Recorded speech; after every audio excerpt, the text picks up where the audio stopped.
Greetings, Mavericks and new viewers.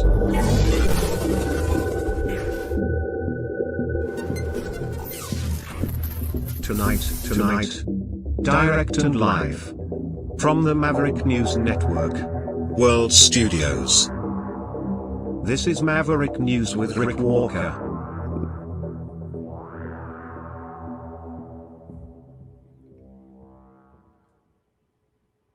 Welcome back, everyone, to the Maverick News Channel. U.S. Consulate in Toronto shot up today. We'll have details on that. CBC hearings revealing what has been out in the open for a long time, and that's that CBC has a bias and they have some employee problems. So we'll have some information on that for you. The Iran war, of course, rages on tonight, even as Trump says it is coming to a quick conclusion. Many signs suggest otherwise. Who knows where this is really going? We do know this. It's ongoing tonight with some of the most intense strikes against Iran so far in this war, conflict. And criticism aimed at Mark Carney for not showing up for last night's 5 hours approximately last night, the debate on the Iran war in the House of Commons. I explained from my perspective why I think he wasn't there, but he was back in the House of Commons today, where the sparring during question period resumed, and it wasn't the official debate of note that we saw last night, but it was question period, and the first topic, right off the top, the war in Iran. Everything seems to circle around the war in Iran. Oh, also, Donald Trump called Mark Carney the future governor of the 51st state today. So we'll have all that and more. Oh, and one other thing. Life of a salesman. This is sort of a personal op-ed that will shed a totally different perspective on the whole Iran situation, tariffs, and the geopolitical realities that face us today. Life of a salesman. Probably the best. It'll be probably the best part of tonight's broadcast. So stick around. That'll be at the end. And I'm going to get my dad's help at the very end of the program tonight too. So that will be of great assistance to me and hopefully to you as well. Stay with me. We have a lot of ground to cover tonight.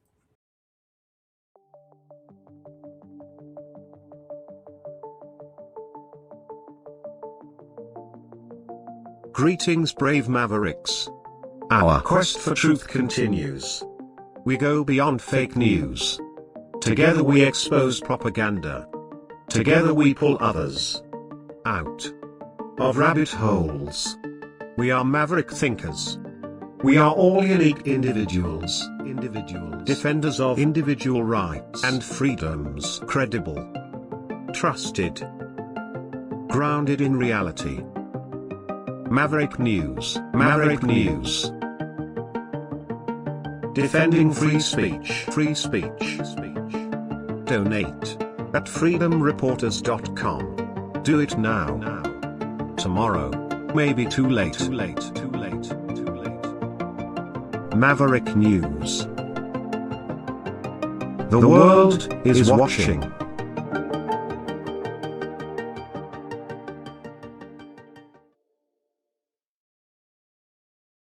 Okay, we have so much happening because of the war in Iran. We have a situation we're going to get to here in a moment about the U.S. Consulate in Toronto being the target of a sort of a drive-by shooting today. That has become an international incident. We have also tonight an active shooter opening fire at a synagogue near Baltimore. And this is pretty fresh. I have some video from that. Seems like the everything seems to be escalating, and this comes as we are also getting reports, warnings that Iran may be activating sleeper cells in Canada and the United States. This is what it looked like in Baltimore today, just a short time ago.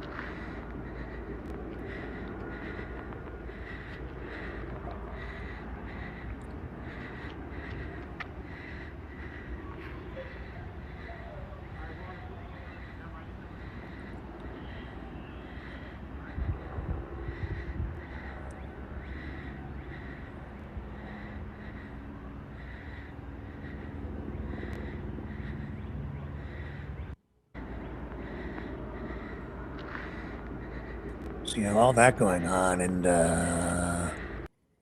also situation in Toronto. Toronto police and RCMP both investigating after this shooting outside the U.S. consulate in Toronto's downtown. It is being called a national security incident. Police responded around 5:30 this morning. When officers got to the scene, they found evidence of gunfire. Shell casings were there, and there was damage to the building. Fortunately, no one injured. Streets all around the consulate closed. Police conducting their investigation. This is in the University Ave area, 300 block.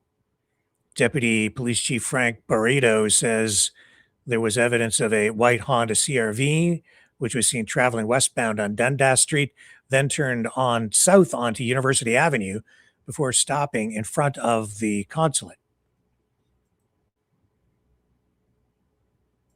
Just looking for the latest here. See if we have any new information as of this hour.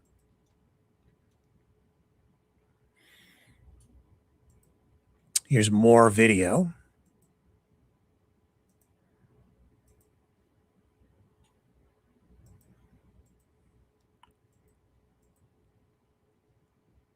Right here. Multiple shots fired in this incident.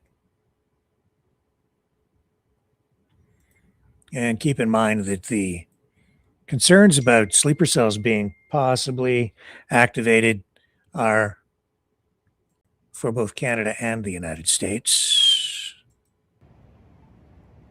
So this is what it looked like on the street.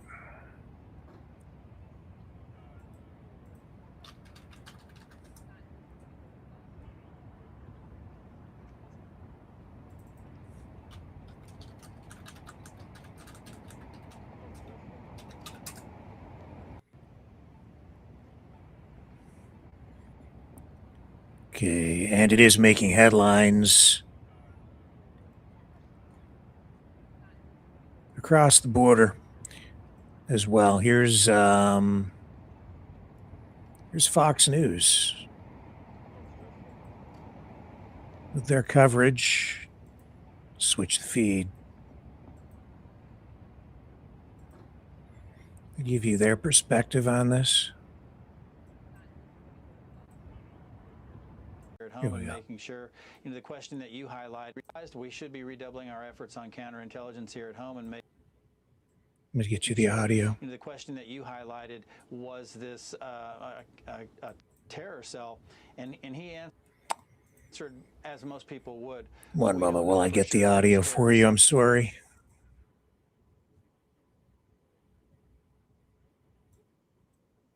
Okay. Now you can hear it. these cells exist, because in counterintelligence, we should be redoubling our efforts on counterintelligence here at home and making sure, the question that you highlighted, was this a terror cell? And he answered, as most people would, we don't know for sure if there's a terror cell or if there's not a terror cell, which is exactly why we have to assume there are terror cells, and we have to posture accordingly. So that's the message, I think, going forward, is that we must posture as if these cells exist, because in counterintelligence, you always have to assume the worst, and that's the worst case scenario. We should be Yeah. All right, we have more on this coming up. Stay with me. Lots to unpack. Brightleaf Innovations is excited to offer our newest investment opportunity, the Turn Easy Bed Storage Solution. Turns with a touch, spins all the way around. Every little thing you need is easy to be found. No more clutter, no more mess on the floor. Just spin it, reach it, you don't search anymore. Turn Easy Bed, spin your world around. Storage made simple, the best you found. Shelves your way, keep the mess away. Charge it, store it, night or day.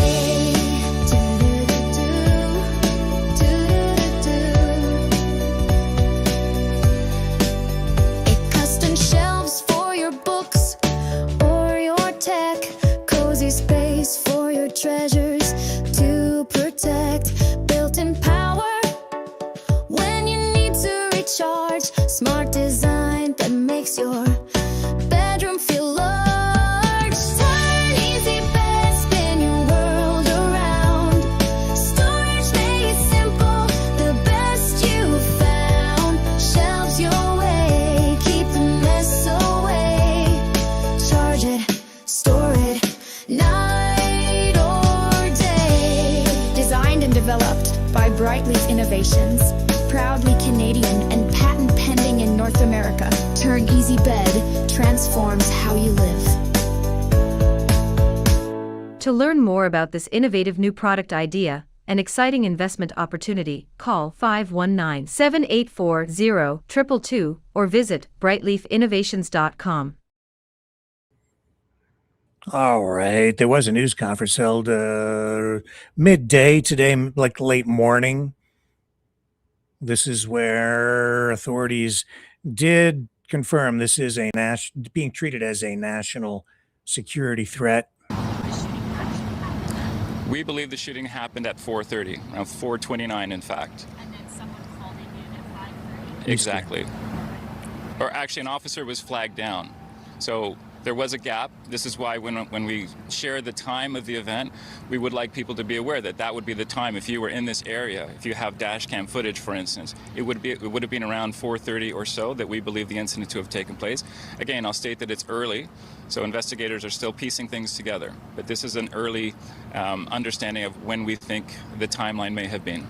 And just to be flagged down police, was that someone who works at the consulate? I don't have that information to share at the moment. Did both individuals that got out of the vehicle, they both had firearms and both shot at the building? Is that your understanding?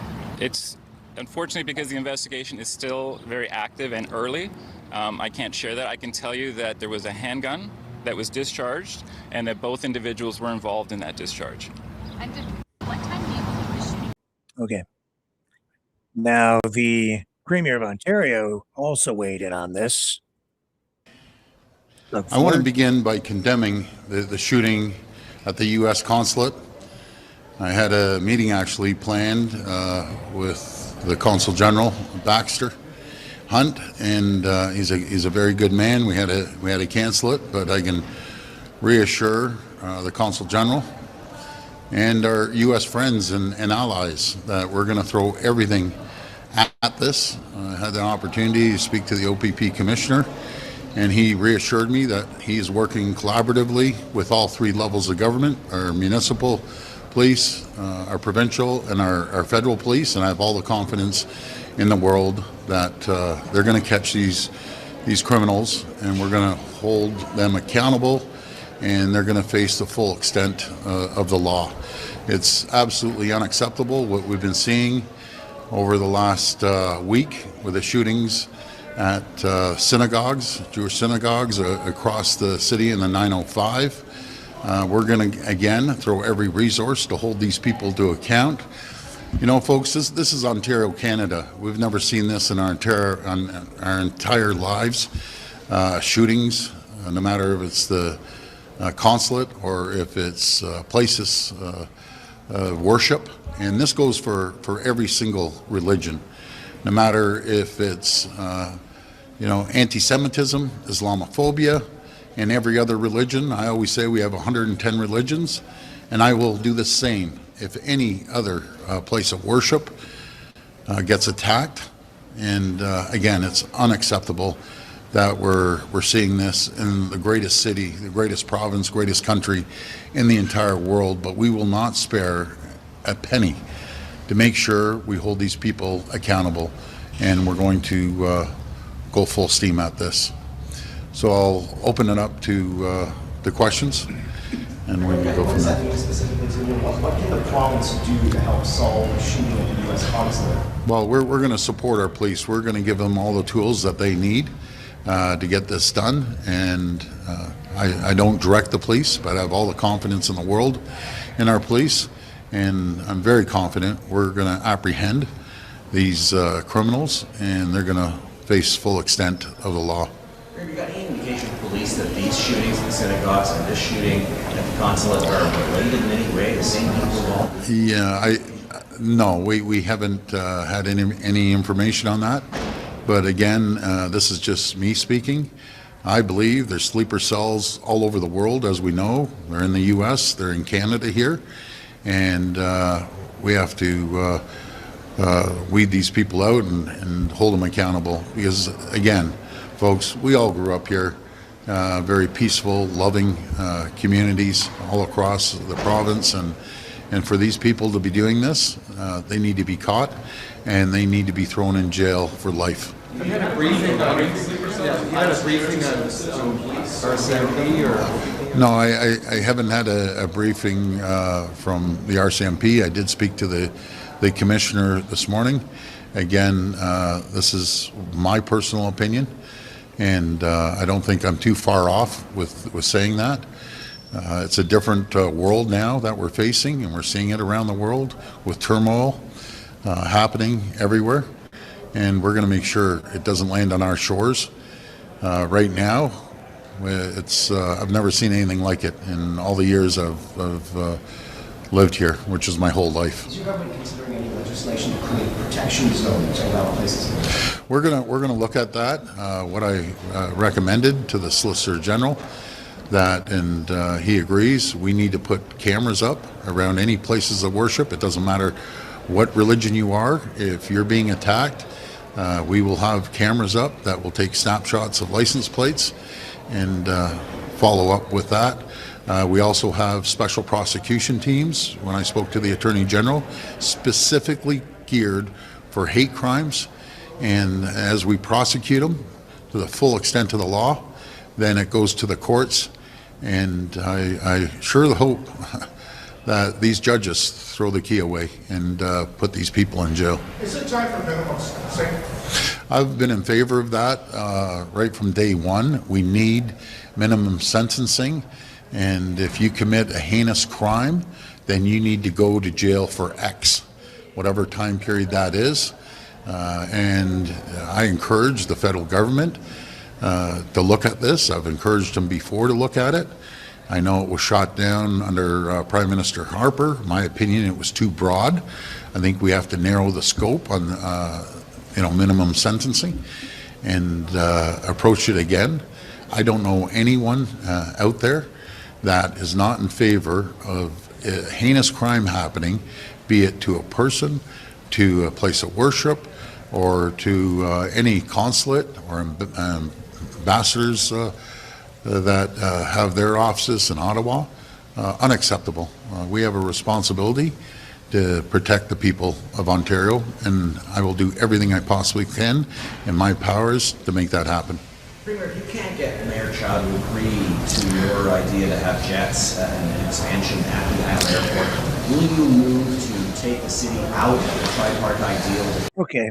From Toronto and the Premier of Ontario, we go to Ottawa for reaction from the Prime Minister and his team. Sir, the shootings at the U.S. Consulate, the shootings at the synagogues, what are your thoughts on those, please? Well, they're extremely concerning. We convened the incident response group on the weekend because of the situation in Iraq, but also to ensure that all forces and resources of the federal government are cooperating with local police and provincial police, obviously with respect to the shootings at the synagogues. I have had conversations with members of the Jewish community. We're coordinating, as you saw from the RCMP, deeming the shooting at the U.S. Consulate a national security incident, and we'll use the full weight of resources and ensure that the perpetrators feel the full weight of justice. C'est la même chose. C'est très concernant les quatre événements, les quatre fusillades, en effet, avec les synagogues et puis le consulat des États-Unis. On va utiliser, nous sommes en train d'utiliser toutes les forces du gouvernement fédéral en coopération avec la police municipale et provinciale afin de mettre les perpétrateurs aux justice. Okay, merci beaucoup. Bonjour tout le monde. Hi everybody. I'm providing a consular update relating to our consular supports and assistance for Canadians in the Middle East region. Since March 4th, more than 4,300 Canadians, permanent residents, and family members arrived in Canada through direct and indirect routes from the Middle East and Gulf region. In fact, since February 28th, more than 7,000 Canadians have arrived in Canada through indirect and direct routes from the Middle East and the Gulf region. Global Affairs has provided direct assistance to Canadians, including visa facilitation for border crossings, assistance securing accommodations and onward travel, hundreds of block-booked seats on commercial flights, several buses to reach a safe third country for onward travel, and a charter flight with more possible if demand warrants.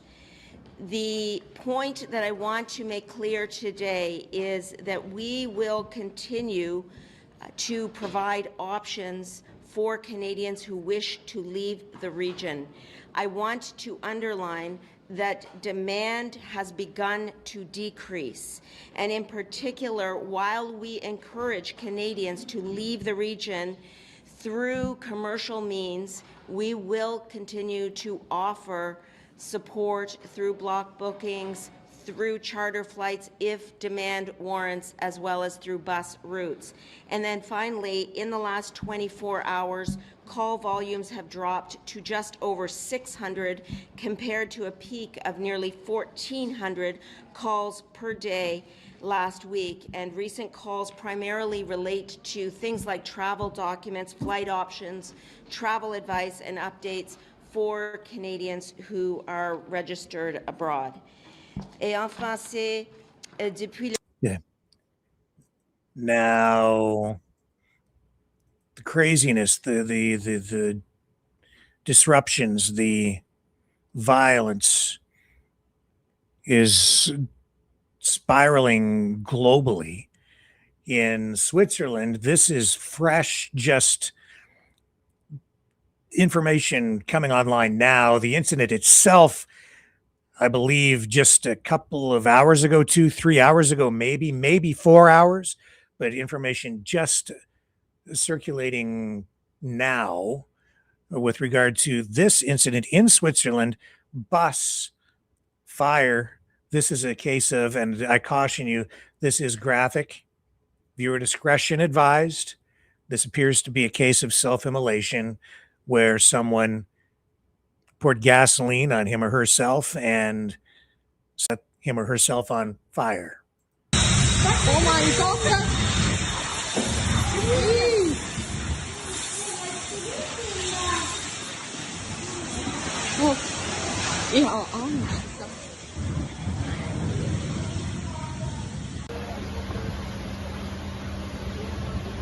So this is in Cursors.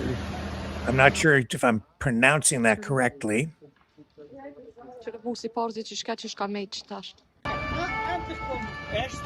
Small town in the canton of Freiburg, about 20 to 26 kilometers west of Bern.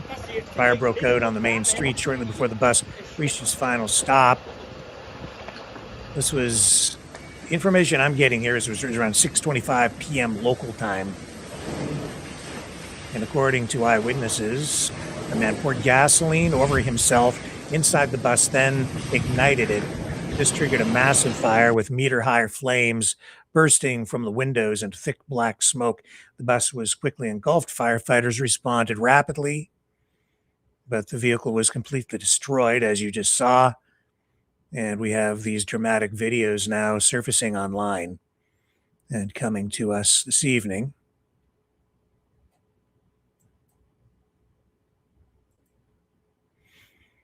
Police are investigating. They're treating it as a deliberate incident.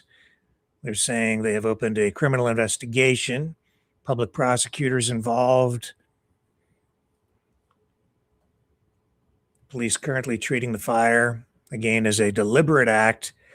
They have not confirmed or ruled out any specific motives, for example, suicide or terrorism. They say it's just too early for firm conclusions at this point. A hotline has been set up in that community in Switzerland for relatives. The scene cordoned off with tarps, barriers. Recovery operations are ongoing, and this is a developing story tonight. So we don't have exact victim details. Again, the man's identity, motive, final casualty confirmations is still pending. This investigation continuing. No other recent incidents like this that we're aware of in Switzerland, but escalating concerns globally as these reports of possible terror cells or sleeper cells being activated by Iran tonight as an extension of this military action against Iran by the United States and Israel this evening.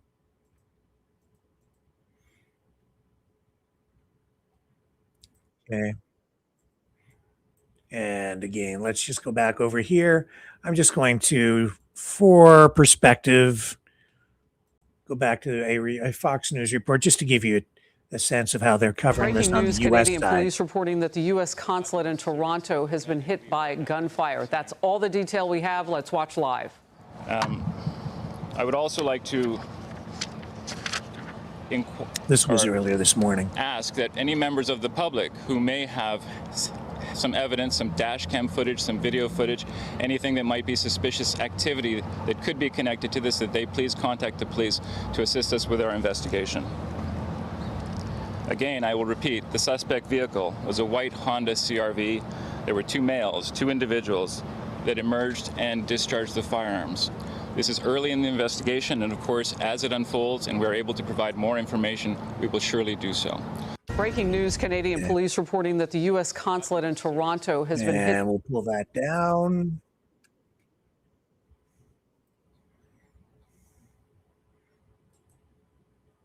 And yeah, they have a suspect vehicle, and they are asking for the public's help, hoping someone may have seen something. Maybe they can provide some video. And these days there are cameras everywhere, but as you just heard from Doug Ford, they would like to increase surveillance. More and more, we inch closer to a police state every time we have a security concern like this. Here's CP24. U.S. Consulate shooting in Toronto being investigated as a national security incident, as I said. And there is a picture of that white SUV, which I was just looking for, and there it is for you to see. So that was captured on security camera footage. Also, sources telling us that other consulate locations, including in Ottawa, are not just Toronto, but Ottawa as well, on high alert tonight. And so that apparently is the vehicle that was involved. 2 people inside got out and apparently were involved in the shooting itself. CTV coverage here. The information they have and what they want. Raheem. Sandy, there are more than a dozen surveillance cameras lining the U.S. Consulate building here in downtown Toronto, and police and other officials will be combing through all of the footage as they investigate this national security incident. A heavy police presence outside the U.S. Consulate on University Avenue before sunrise. The front door of the building showing evidence of being shot at. Hanging inside, a portrait of U.S. President Donald Trump.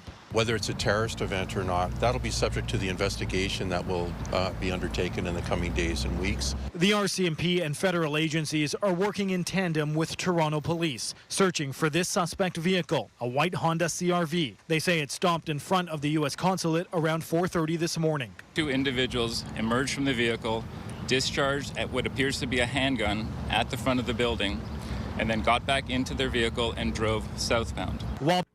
And that gives you a sense of the coverage on both sides of the border.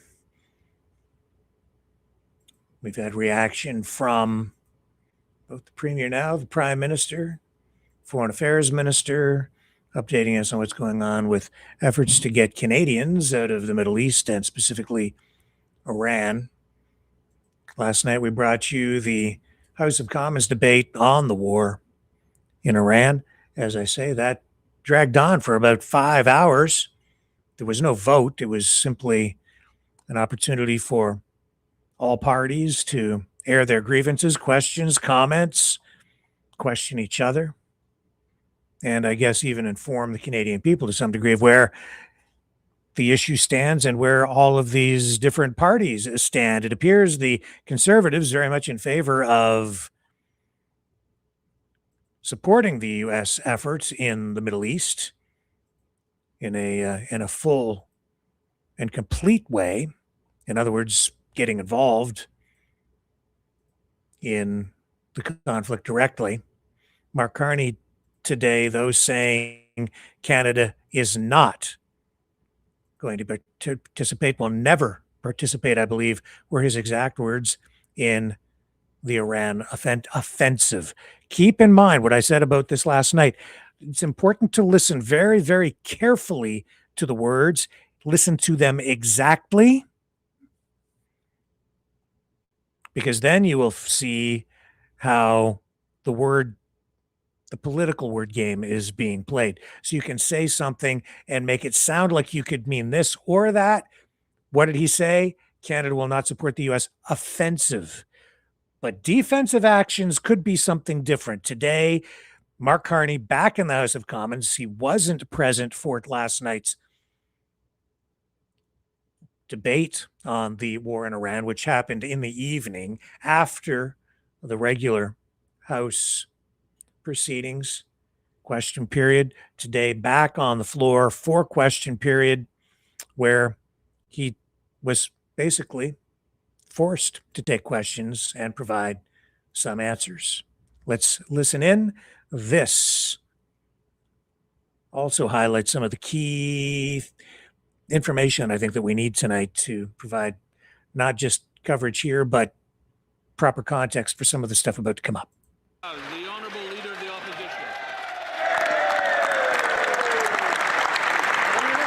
On a toujours eu.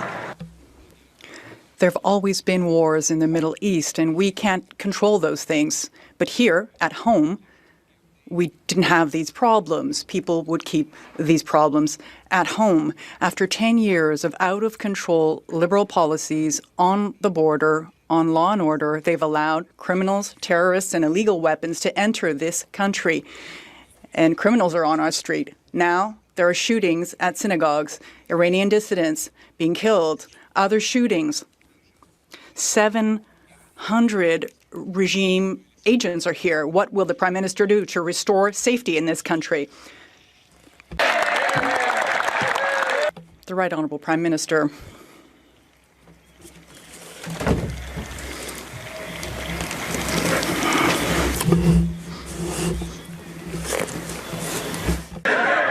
Monsieur le Président.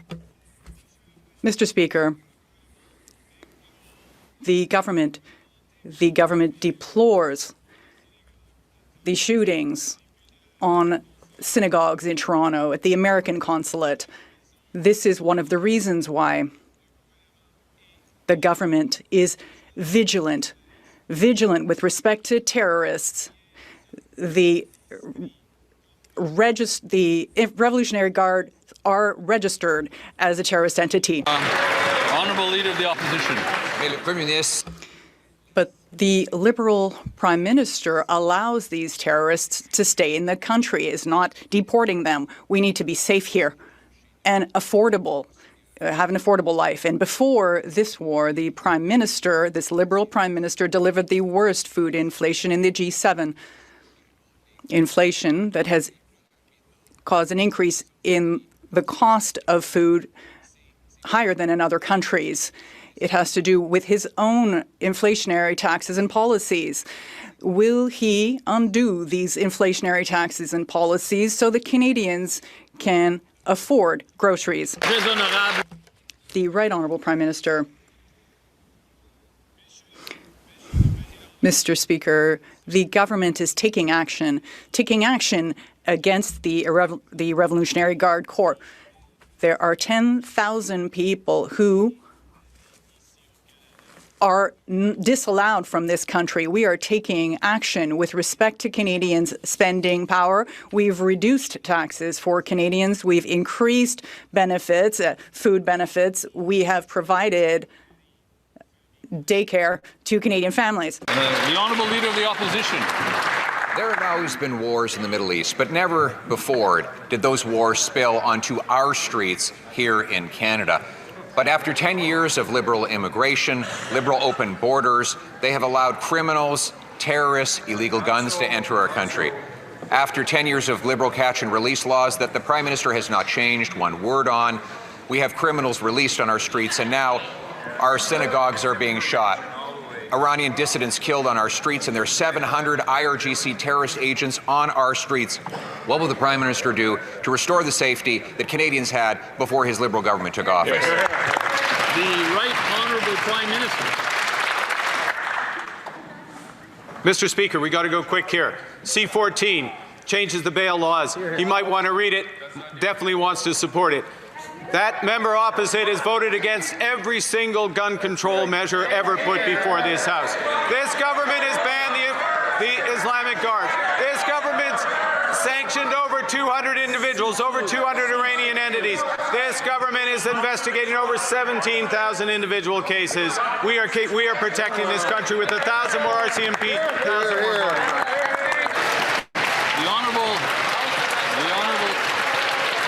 The Honourable Leader of the Opposition. What I voted against was a Liberal approach that has doubled gun crime by wasting billions going after duck hunters, farmers, and legal sport shooters. The Prime Minister is more worried about protecting turkeys from hunters than he is about protecting synagogues from terrorists, Mr. Speaker. That's the real problem. He's got 700 IRGC terrorists in this country. It doesn't matter if they're banned. If they're on our streets, they are a danger. They're shooting up synagogues, killing dissidents, and threatening our people. Will he reverse the Liberal agenda that unleashed this violence on our streets? The Right Honourable Prime Minister.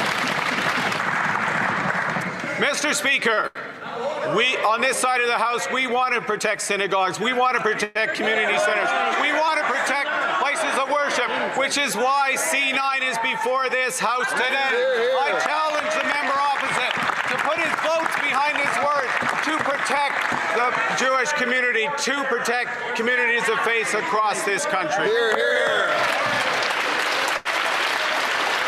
The Honourable Leader of the Opposition. Mr. Speaker, his solution to synagogues being shot up is to ban sections of the Jewish Torah. Mr. Speaker, that is not our solution on this side of the House.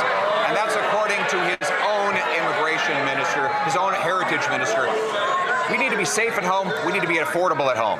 But even before this war broke out and raised gas prices, this Prime Minister doubled food price inflation and gave us the worst grocery price increases in all of the G7, so excuses about global impacts are not going to work. Will the Prime Minister reverse his new taxes on food, fuel, farmers, and fertilizer so Canadians can afford to eat? The Right Honourable Prime Minister.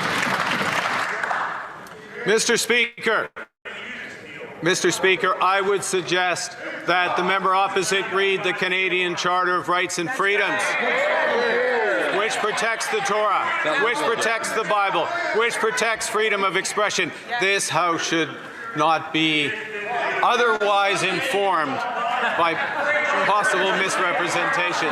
We should follow the true word that protects all Canadians. Hear, hear. The Honourable Leader of the Opposition. Mr. Speaker, the question was about food prices. This Prime Minister said he would be judged by the prices at the grocery store. Since he took office, food price inflation has doubled.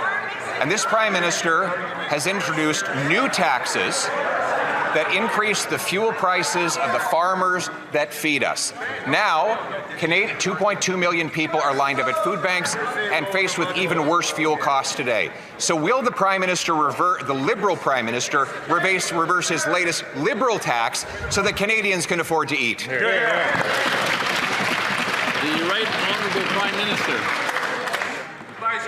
Mr. Speaker, it feels like Groundhog Day. I'm once again required to remind the member opposite that the impact of the industrial carbon tax on fuel prices is approximately zero. The impact, though, of our trade deals on the farmers in his constituency is absolutely enormous. It is almost planting season, and the farmers of Alberta, Battle River, Crowfoot can plant canola.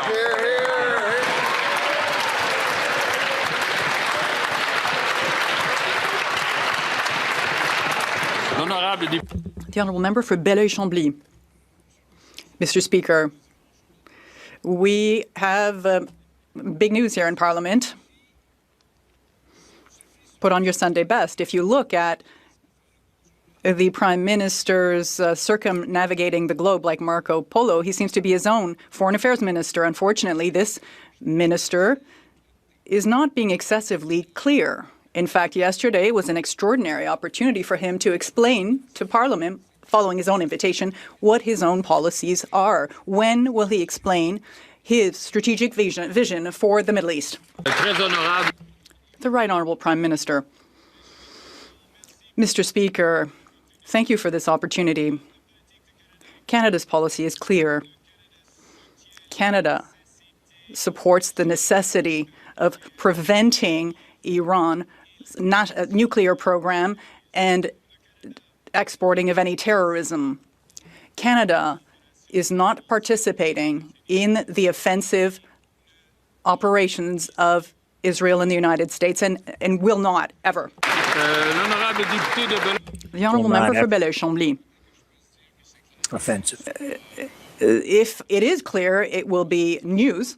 Mr. Speaker, Canada is militarily a small player and in the middle tranche and is the most isolated, and apparently no one seems to understand Canada's position. Has he spoken to our allies in Europe, and what have they agreed to as to a common position? The Right Honourable Prime Minister. Mr. Speaker, I just had a conversation with Mr. Macron, the president of the G7. I had a conversation with the Prime Minister of Japan. A meeting, in fact. I had a conversation with the President of the United States. Those are 3 members of the G7. I'm the 4th. I will be having a meeting with Mr. Starmer, 5. And then, Madame Meloni, yes, we will find a common agreement among the G7 countries. We will do that. And we will have a de-escalation. The Honourable Member for Belleuil-Chambly. I should have specified together with convergence, and I think we're going to make some major changes to geography for the U.S. to be part of Europe. Does the Prime Minister intend to propose any short-term measures to support those people who are directly suffering and will continue to further suffer from this war? I'm talking about inflation, buying power, retirees, access to property for young families. I'm referring, in fact, to all of these things that are not being solved or won't be solved in Norway over 5 years, but right now, right here, for citizens in Quebec and Canada. The Right Honourable Prime Minister, Mr. Speaker, the best option is de-escalation, is to have peace. That is the reason why I have conversations with other members of the G7, members of the Middle East, like Qatar, Oman, the UAE, the Prime Minister of Lebanon. And fourth point, we need to use the G7's oil reserves. Honourable member for Chilliwack Hope. Okay. Now we're going to take a look at oil prices as we listen to that. Okay, there we go. Still tonight, price of oil per barrel around tonight $85.60 US. It had spiked to as much as 115. Now still hovering around $86. And that is generating a lot of concern about the short-term, medium-term, and potentially the long-term impact on not just the U.S. economy, but the Canadian economy, the world economy. And that is why so much attention is being focused on the Strait of Hormuz, where we're told mines are being laid. And as a result, efforts are being made by the United States to take out ships that are laying said mines. We have some footage here, I believe.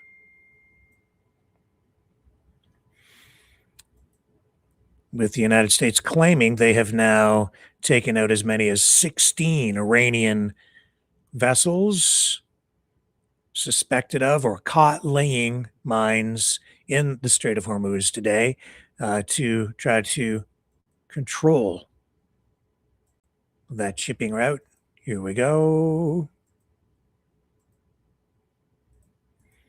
CENTCOM releasing this footage.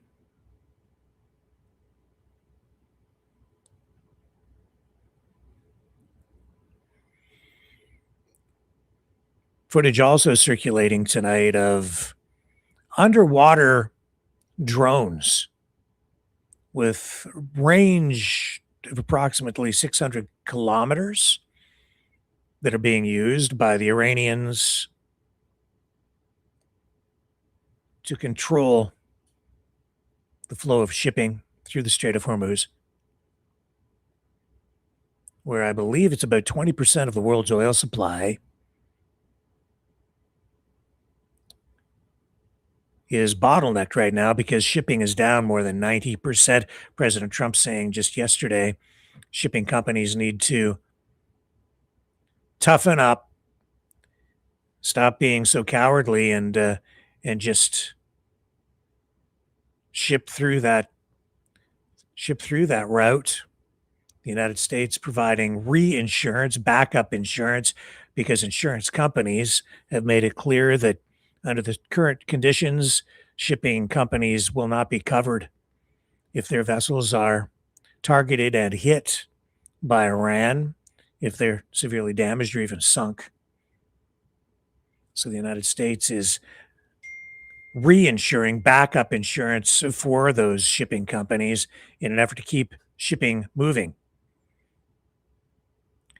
In fact, President Trump is being accused by some tonight of possibly manipulating markets on purpose with some of the statements he's making during these times. Of course, there's no way to know for sure if he or people around him might be benefiting from what he is saying, but you can see how just his words alone can swing the markets in ways that can erase or add billions of dollars in value instantly. And so yesterday, that's what I said, that when he was saying that the war is coming to a quick conclusion and it is pretty much complete, as he said, when he said that, the price of oil, which was up around 115 a barrel, came down to about 85 yesterday. Now it seems to have stabilized in that price range, but it's still substantially higher than it was just a short time ago, days ago, even just over a week ago, when it was around $40 a barrel. So it has, in some cases doubled in price. Oil futures off the charts. We haven't seen prices like this in a long time. The price at the pump when people are filling up already being affected, and that in turn is going to affect the prices of virtually everything on store shelves if this persists and Trump can't de-escalate, get a handle on this quickly. Because everything you have, everything that you buy comes by truck. And if it didn't come by truck to the truck that brought it to you, then it came by plane or ship or rail. But one way or another, they're burning gasoline and or diesel to bring you everything you buy, from soup to nuts, tires to tea, your food, your clothes, and your Chinese-made widgets, and plenty of those for sale in the US of A, where tonight Trump also saying on Truth Social that what he's doing in the Middle East, by blowing up these ships with the mines and by taking these actions against Iran as a gift to China. And he is saying that he hopes that it's something that will be appreciated, not just by China, but even by Russia. In fact, we've seen in recent days that Trump has actually lifted sanctions temporarily. He's relieved, at least for 30 days, sanctions on oil against Russia. So it's a temporary measure, or so we're told, but Russia has turned out to be one of the biggest winners in this conflict with Iran. Let's do a Truth Social scroll right now, shall we? Get a handle on what's going on with the president, because this, of course, is where he posts his most important messages. It's his platform. Something about safety domestically. And this posted today, America is returning to real energy dominance today. Can you see that on the screen? Just checking. Yes, there it is. He says, today I am proud to announce that America First Refining is opening the first new U.S. oil refinery in 50 years in Brownsville, Texas. This is a historic $300 billion deal, the biggest in U.S. history, a massive win for American workers, energy, and the great people of South Texas. Thank you to our partners in India and their largest privately held energy company, Reliance, for this tremendous investment. It is because of our America First agenda with India. I highlight that. Streamlining permits and lowering taxes that have attracted billions of dollars in deals coming back to our nation. A new refinery at the Port of Brownsville will fuel U.S. markets, strengthen our national security, boost American energy production, deliver billions of dollars in economic impact, and will be the cleanest refinery in the world. It will power global exports and bring thousands of long overdue jobs and growth to a region that deserves it. This is what American energy dominance looks like. America first, always, with India. Just letting you know, if this was the other way around, I wonder if this was a project brought to America by, say, Democrats, would he maybe be criticizing it for saying too much foreign ownership? That's what's been going on with China, too. He gets his back up because of Chinese ownership of assets, including things like TikTok. But then in the end, he seems to cave. Tacos out, especially on these trade things. And it seems like a lot of what he does benefits China and benefits Russia. It's kind of odd. No question about it. This is benefiting Russia. And because he's lifting or temporarily easing the sanctions against Russia and its oil, that will also benefit other countries like India, like China, and it will potentially hurt Ukraine, which is supposed to be the ally of the United States. A very strange time, isn't it? It's hard to figure out whose loyalties lie where. Kind of weird. What else do we have here? America's healing and uniting together. And here you go. Drill, baby, drill. Let's just scroll back up. I have to tell you. Okay, here you go. I am pleased to report that within the last few hours, we have hit and completely destroyed 10 inactive mine-laying boats and our ships with more to follow. That was 3 hours ago. Also 3 hours ago, just before that, if Iran puts out any mines in the Hormuz Strait, and we have no reports of them doing so, but they do, obviously, he can't get his information straight. We want them removed immediately. If for any reason mines are placed and they are not removed forthwith, the military consequences to Iran will be at a level never seen before. I don't know how much higher he can escalate. If, on the other hand, they remove what may have been placed, it will be a giant step in the right direction. Additionally, we are using the same technology and missile capabilities deployed against drug traffickers to permanently eliminate any boat or ship attempting to mine the Hormuz Strait. They will be dealt with quickly and violently. Beware, President Donald J. Trump.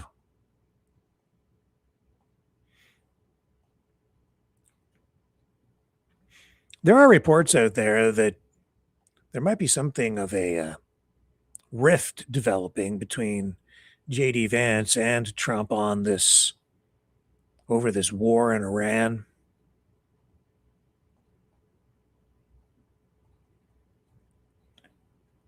Now, also tonight, as a result of all of this stuff going on, Trump refers again to the Canadian Prime Minister as governor, this time not Trudeau, this time Mark Carney. And I don't know if this is I think this is the first time that he has used that word in reference to Mark Carney, Canada's new Prime Minister. But hey, why leave him out, right?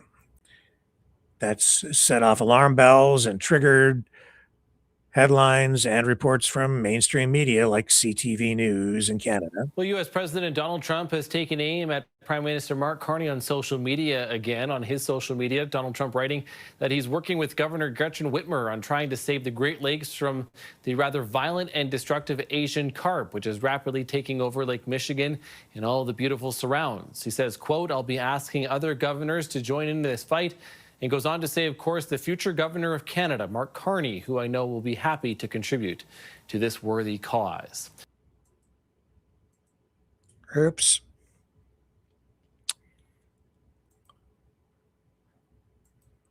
Why would he do that?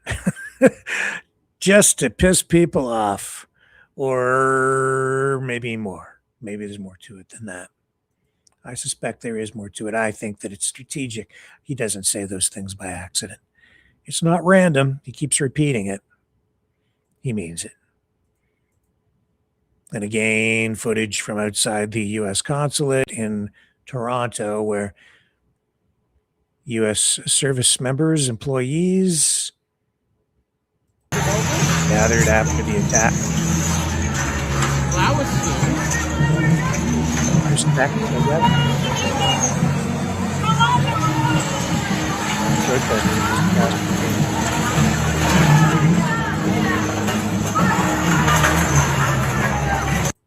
And that's earlier today, I guess, in Toronto.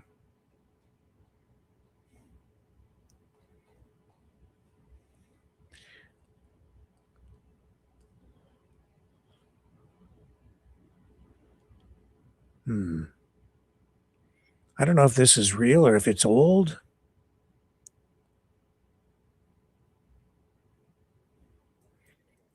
Let's go back to Toronto for this anyway. This is another clip that may be helpful to you tonight. from the news conference earlier today. I don't think this is a repeat, so let me just share it with you here. Thank you, Deputy. Good morning, everyone. My name is Chris Leather. I'm the RCMP Chief Superintendent for Criminal Operations here in Ontario. I'm going to make some formal remarks here, and then I look forward to questions that the media may have afterwards. Our community has experienced a deeply concerning incident, and I want to begin by acknowledging the worry and uncertainty many people are feeling today. Our thoughts are with everyone affected, as well as those who may be feeling unsettled by what has occurred. At this stage, I can confirm that the RCMP is working closely with the Toronto Police Service and our international partners who will assist us in a fulsome investigation into the shooting that took place overnight, early this morning, at the American Consulate behind us.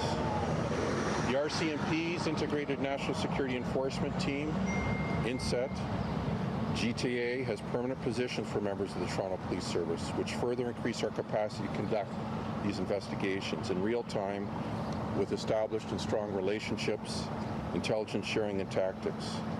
At this time, the INSET team has been engaged, as this is a national security incident, and we are working with Toronto Police and others to understand the motivations of those involved. The RCMP regularly works in close collaboration with police services of jurisdictions across the country, as well as our partners with Global Affairs Canada in the fulfillment of our mandate to provide protection of designated persons, including foreign diplomats, and in relation to incidents that occur at or in the vicinity of embassies or consulates.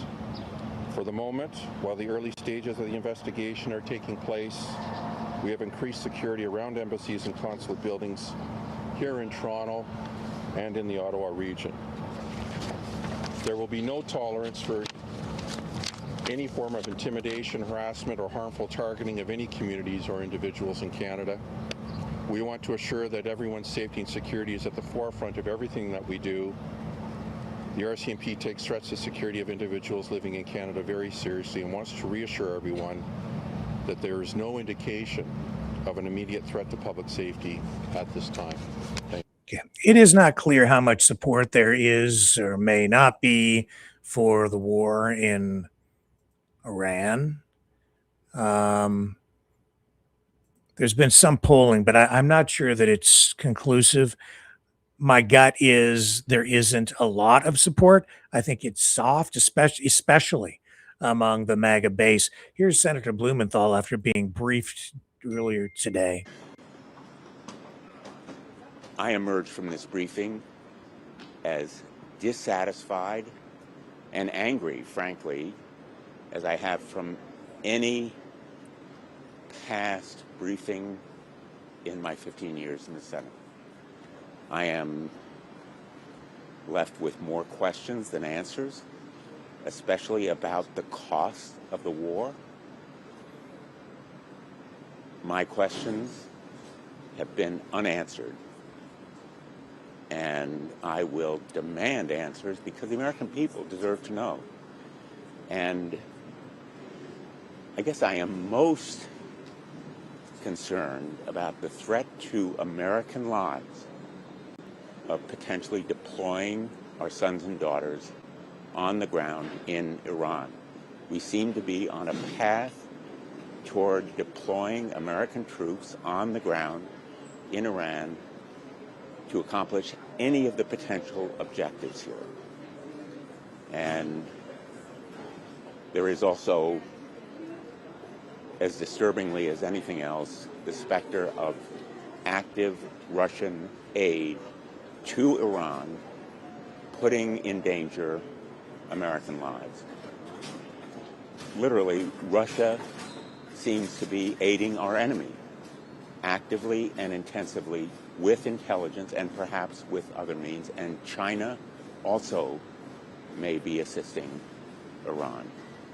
So the American people deserve to know much more than this administration has told them about the cost of the war, the danger to our sons and daughters in uniform, and the potential for further escalation and widening of this war a war of choice made by this president, not chosen by the American people, with potentially huge consequences to American lives.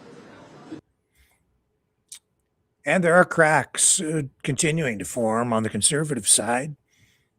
Senator Ted Cruz, clip circulating from a conference on anti-Semitism where he goes after Tucker Carlson. And of course, the concerns about anti-Semitism stemming from these attacks on synagogues and against Jewish people, threats, not just in Canada, but in the United States as well. And Cruz has this to say. In a college classroom, I'm a lot less certain. And it is being spread by loud voices, the most consequential of whom is Tucker Carlson. I believe Tucker Carlson is the single most dangerous demagogue in this country. And I'll tell you, I've made the decision that I'm going to take him on head directly. If you look at the dissent of Tucker Carlson, and they're all the sort of lesser chattering voices that are moons circling his twisted planet. But if you look at the dissent, it started about a year and a half ago with platforming crackpot professors seeking to rewrite history about World War II. So he has one idiot whom he describes as the most consequential popular historian in the country, who leans forward and intones that Winston Churchill was the villain of World War II. He then finds another crackpot professor who says there's a good argument that America should have sided with the Nazis in Germany in World War II. And for all of this, Tucker gazes adoringly. By the way, no, there is not. Winston Churchill was an extraordinary historical figure. There's a reason Churchill's bust is on my mantle. If you come to my office, on the mantle there are 3 busts, one of Churchill, one of Reagan, and one of Dr. Martin Luther King Jr. 3 extraordinary leaders who had vision.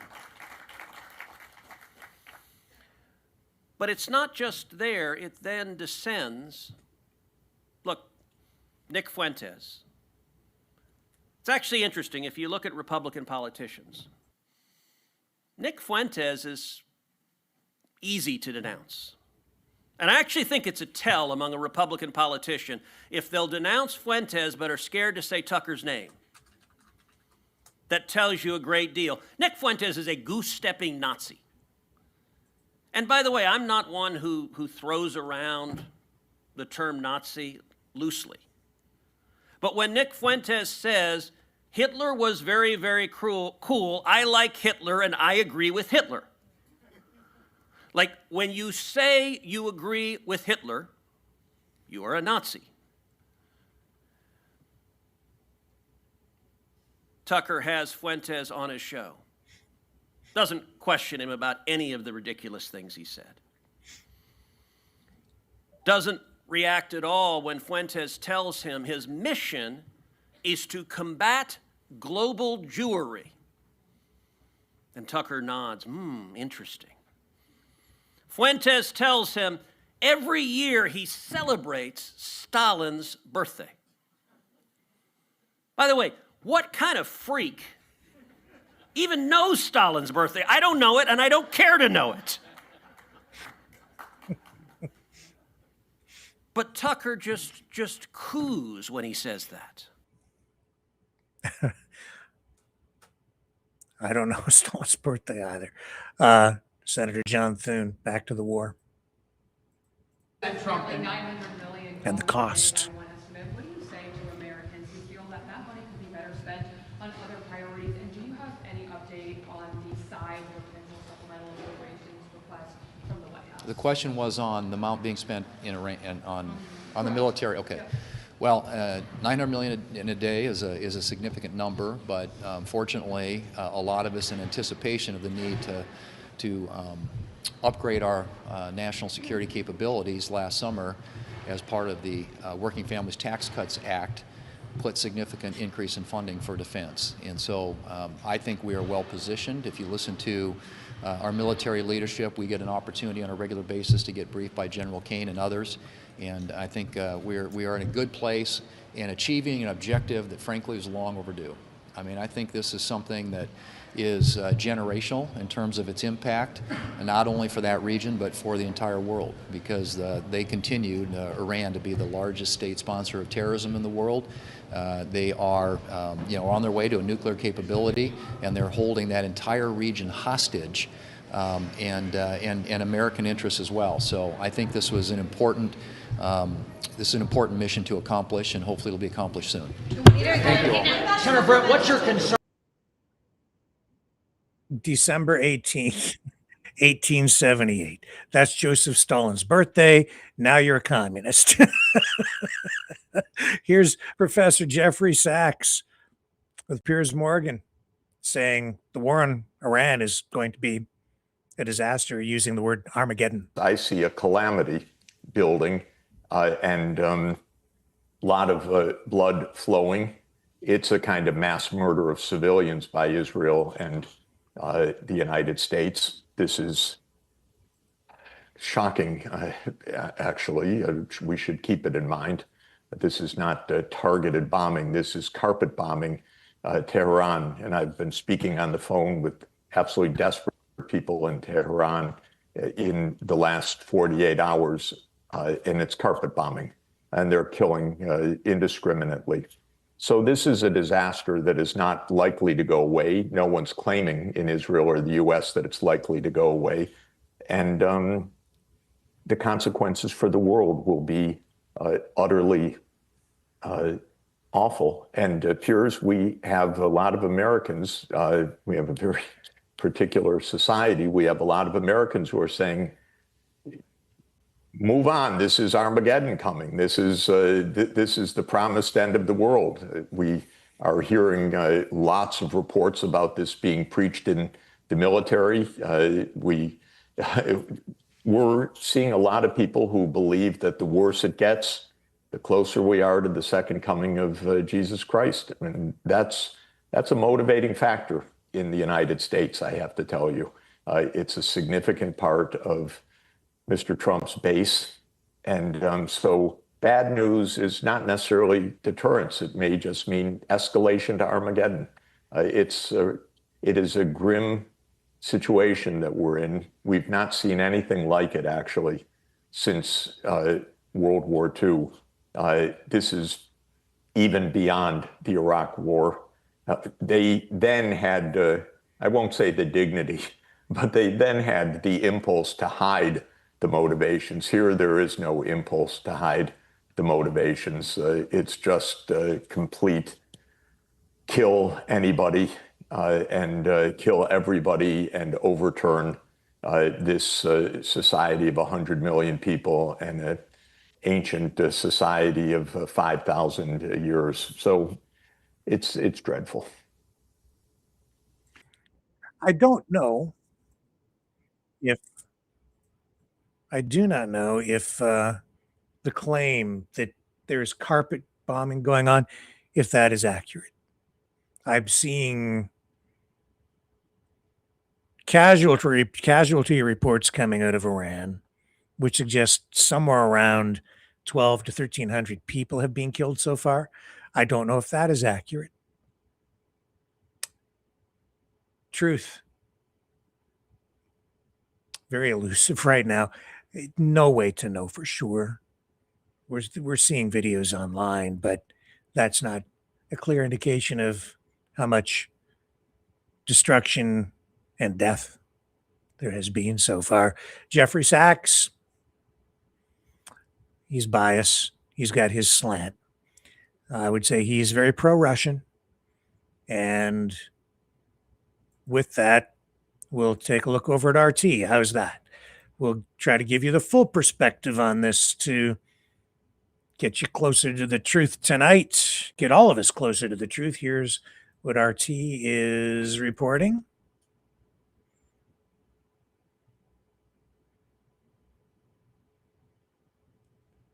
I lost my tab.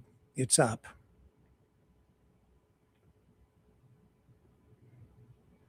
I believe it's up. Yes, it is. But I can't find my tab. I believe that's it. Yes, it is. Okay, so Iran reveals civilian death toll and warns Trump of elimination. So this is this is our Russia carrying the Iranian response to all of the chest thumping coming from the White House and Pete Hegseth, the self-proclaimed master of the Department of War. Tehran's top security official has warned the U.S. president to be careful after threats to hit the Islamic Republic 20 times harder. Iran's top security official has dismissed U.S. President Donald Trump's threats after he vowed to strike Iran 20 times harder if it continues to threaten the strategic Strait of Hormuz. In retaliation for the U.S.-Israeli attacks, the strikes have killed at least 1,332 civilians. Now, I don't know if that would give you an indication that what we're getting here is carpet bombing, but certainly, as you can see from this video, there is damage being done to buildings. What building this is, I don't know. Maybe this could be an office building, could be a factory, could be an apartment complex. I don't know. This being released by Iran, this video. Iranian National Security Council Secretary Ali Larijani branded Trump's threats empty. He wrote on Telegram, "Even those greater than you could not eliminate the Iranian nation. Be careful not to be eliminated." So they're threatening to take out Donald Trump, which we've seen in the past too. I think that honestly might be one of the main motivating factors here for Donald Trump, because he got off the plane right after the initial wave of attacks, got off Air Force One, and he said, "I got him before they got me," as you may recall. And we know that Iran had painted a target on Trump a long time ago. Some people speculating that maybe some of the assassination attempts, unsuccessful in the United States, might have been in some way attacks that involved Iran. Nothing conclusive there, though. Putin held a phone call with Trump yesterday, says the escalating conflict risks entirely choking off the region's oil exports through the now de facto closed Strait of Hormuz, according to RT. RT has assessed the impact of $100 oil and the subsequent rise in Urals oil for Russia. The price of Russian Urals oil has surged to a premium over Brent, which peaked at over $120 on Monday. Trump has dismissed the spike as a very small price to pay for the war against Iran. And they're highlighting that attack on the girls' school, which, of course, the United States is being accused of being responsible for. Multiple media outlets, it says here, have concluded from available footage that the school was hit by a U.S. Tomahawk missile. Trump has dismissed the reports, insisting that Tehran is to blame. He's even come out to say that Iran possesses Tomahawk missiles. He says Tomahawks have been sold to multiple countries. I don't see why they would ever sell Tomahawk missiles to Iran, or how they would even acquire that weapon. It seems very odd to me that if that were to be the case, or if it turns out to be the case, my question would be, why the hell are you selling Tomahawks to Iran when you're denying them to Ukraine? It makes no sense whatsoever. And yet there's Trump asserting that Iran has them, as he's trying to explain away the attack on that girls' school inside Iran that left at least 168 people dead. And the concerns about the sleeper cells ramping up and being amplified and focused by who else? This guy here. Trump admin sends alert to law enforcement warning Iran sent encrypted message to trigger their sleeper cells. Iran has sleeper cells. It's a real threat. We're a few weeks into this. Trump's saying, I'm going to obliterate you. I may destroy your whole country no matter what. Israel's talking about using nukes on them. That's when the mullahs would give this order. So when I look at this and ask, is this a false flag? See how this works? That's why this is going to be so hard to tell if it happens. A very good chance it is. Because it's going to piss America off and to be more pro-war. And it's going to piss Trump off if this happens. So if Israel and the neocons, if they think they're losing and that this war they've wanted forever is about to fail, and Trump's about to declare victory and pull back from this disaster, they can obviously have their own globalist operatives and cells ready to carry out massive terror attacks. And they'll conveniently leave, the Iranian passports and all the evidence all around. If it's a real Iranian attack, and the go code has been sent out to all of them to attack, they've already got protocols of how long they have to launch an attack. So you'll have a go code, and usually it's built in saying, you were ordered within 3 days of this message to launch attacks. And there'll probably be more codes coordinating when they specifically want it to start. Or they may just say fire at will. Probably, though, they're going to have a start date. Obviously, the go code came in yesterday, if you believe the intelligence. And I don't know, because we don't have enough information yet, because everything fits both scenarios. The globalists need this right now. This is exactly what the mullahs would do at this point, because I've been warning. So I'm going to tell you, I don't know yet. But regardless, it's bad. The Israelis, who are famous for staging false flags, criminal elements in our own government, multinational contractor groups hired by consortiums, could just as easily stage the attacks as a pretext to get Trump to get back in the war and not start putting the brakes on it. Right now, I have the information in front of me, and there's so many data points, I can't tell you what I think is going to happen, because the Iranian sleeper cells are real. This is the time they would launch them, and Trump's saying he's going to pull back now because of the economy and because he knows that his majority of his advisors were actually right. And this sleeper cell thing, if it is real, Trump's like, oh, really? Yeah, did you think about that? So we're being told by the White House that the go code to launch sleeper cell attacks has gone out. And if that's true, then we're going to see some real fireworks. I think we're going to see some real fireworks. Regardless, we've already seen some real fireworks, or maybe more to the point, we haven't seen a lot of real fireworks. Depends on your perspective or what you believe. Tucker Carlson in the camp that is saying there's a lot more damage being done to the United States than we're being told. I don't believe it. I think that there has been a fairly accurate representation of the damage inflicted upon the United States and the casualty levels. We're seeing now, I believe it is 8 U.S. service members seriously injured. I think they're up to about 100 with minor or other kinds of injuries, but at least 8 now seriously injured. And I think we're still at, correct me if I'm wrong, 6 deceased, or is it 7? Are we up to, I think we might be to 7 U.S. service members who have been killed now. I think a 7th came in overnight. Tucker Carlson, though, he interviewed Colonel McGregor, who I reposted what McGregor said, Douglas McGregor, about all U.S. military bases have been destroyed. He said, all the U.S. military bases have been destroyed. I said, how can that be? I don't believe that. I put it up on our Twitter scroll, and I don't believe it. In fact, it can't be true what he said a couple of days ago, because there's still operations going on in those locations. And yet here's Tucker Carlson tonight, still kind of, echoing elements of what Colonel McGregor said. In Iran that began a little over a week ago, and so much is happening, and it's not exactly clear how it's all connected. All of a sudden you read that Israel is occupying parts of southern Lebanon. killed a priest last night. Really? What is that? Is that true?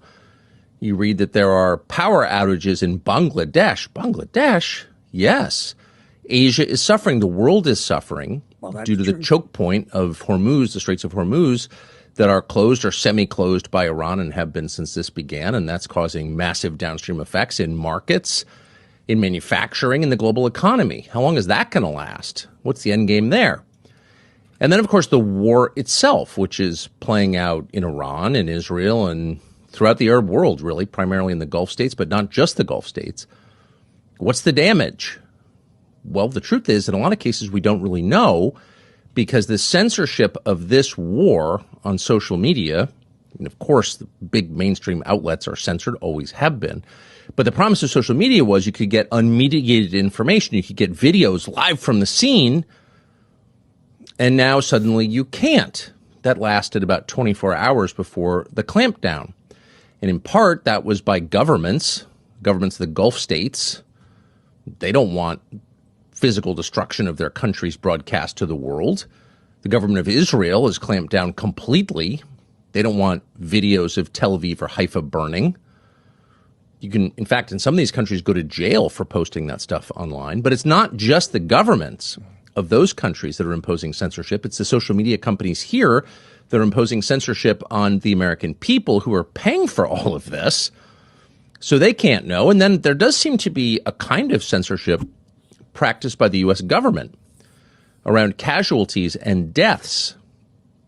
How many people have died so far in this conflict? How many have been injured? Where and under what circumstances? Now, these are sensitive questions in any conflict. And of course, you don't in any way want to degrade the effectiveness of the U.S. military. You don't want to dispirit the troops whom we are rooting for sincerely, always and everywhere, rooting for Americans in whatever theater, in whatever war. It wasn't of their choosing. In some cases, they are just the people who suffer first and most due to the decisions of politicians. So we're always on their side, and you don't want to make things worse for them. On the other hand, Americans do have, on a fundamental level, a right to know the effects of this war on their countrymen. If Americans are killed, we have a right to know that. And yet there's some indication that we really don't. So as you try to figure out what's going on, keep in mind you can't really get the full picture because the clampdown on information. And so in the conversation that we're about to have, we're going to go through what we think we know. In some cases, we might be wrong. Just want to be honest about that up front. Very hard to know what the truth is at this stage, really at any stage, but particularly in the face of this kind of censorship. But we're going to try to be as honest as we possibly can. Yeah, he's throwing information out there and saying things with a qualifying statement, but he's clearly putting things out there to make you think that it's true. And the information that I have, which I just conveyed to you, and I'm just checking here now, appears to be the most accurate information so far, that 7 American service members have been killed so far in the Iran war. That's the official count from the Pentagon, U.S. Central Command, and that is being widely reported. It is not being kept a secret. I would say the United States, not Trump, he makes stuff up. He lies all the time. Hegseth lies. Wouldn't trust anything coming out of their mouths. But if you go below that and you start getting the information from the Pentagon, from CENTCOM, from other sources within the U.S. government, from the bureaucrats even, right? The people who actually produce the reports after compiling actual data. I think there is credibility there. I don't trust anything coming from Iran directly. They'll fabricate stuff. They make stuff up. They lie. You're in the fog of war. That's why Trump is saying what he's saying about the girls' school. He doesn't want to demoralize the troops. He doesn't want people to become dispirited at home on the home front. So he says, no, Iran did it. He's just saying that. He's not going to accept any responsibility for it at this point, because to him, that would be a PR blow, public relations blow to the war effort. So don't expect a lot of truth to come from the lips of President Trump, especially when he is being accused potentially of manipulating markets by saying what he's saying. And yes, there is a lot of money to be made there if you know what the president is going to say about any given thing at any given time, especially during a time of war when the flow of oil is being disrupted. Now, we know that 6 Army reservists were killed in an Iranian drone strike at that U.S. military facility in Kuwait. That was around March 1st. And then the 7th fatality, is an Army soldier who has been identified in reports as Sergeant Benjamin N. Pennington, died from injuries sustained in an Iranian attack on a base in Saudi Arabia. And his death was announced March 8th, I believe. Although I'm not sure. I don't think I got that information until late yesterday. So maybe it came out earlier, but I personally didn't see that update until later yesterday. All 7 deaths directly linked to Iranian retaliatory strikes in the opening days of the war. Trump, Hegseth, attended that dignified transfer ceremony for the remains coming home. We brought you that. That wasn't hidden. Although I have to say, Fox News held to account for running recycled video where Trump didn't have that white USA MAGA hat on, which is his own merch. He's being mocked and criticized for wearing that trucker cap, baseball cap. It's a trucker hat at that ceremony. Some seeing that as a sign of disrespect. It's political. You can make your own assessment. No civilians reported killed, no American civilians killed at this point. Injuries, as I said, over 100. In fact, just the information that I'm just skimming off now, 140 U.S. service members wounded, 8 severely, as I indicated already. Most minor, though, with over 100 returned to duty after being injured. So again, minor injuries returned to duty already. And that also is information coming from the Pentagon. I don't get the sense that they're hiding all that much. I think that's fairly credible. Now, they're going to spin some things. Of course, it is a war, and the public relations machine is in full gear, make no mistake. So, yes, there could be some refinement to some of this information down the road. Some sources list up to 9 U.S. military deaths, but that appears to include at least 1 non-combat health-related incident, not counted in the official Pentagon CENTCOM casualty figures. Other mainstream reporting and U.S. military statements uniformly cite just 7 killed in action. I shouldn't say just. That's 7 too many, obviously. And Iranian claims of hundreds of U.S. deaths are unverified. We had some that wanted to come on the program last night and talk about this because they are convinced that the casualties and the damage much more widespread, much more severe against the United States. And that is certainly the kind of information that Colonel McGregor is trying to spin up. Not only was that something that I shared with people to say, how does this guy have any credibility left after making a claim like this, saying that every U.S. military base in the Middle East has now been destroyed by Iran? It's clearly not true.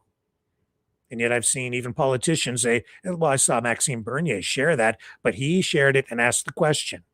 He said, time will tell. Because he too is questioning the accuracy of such a statement, and yet people still follow him and Carlson. If you can't figure out what the heck is going on over there,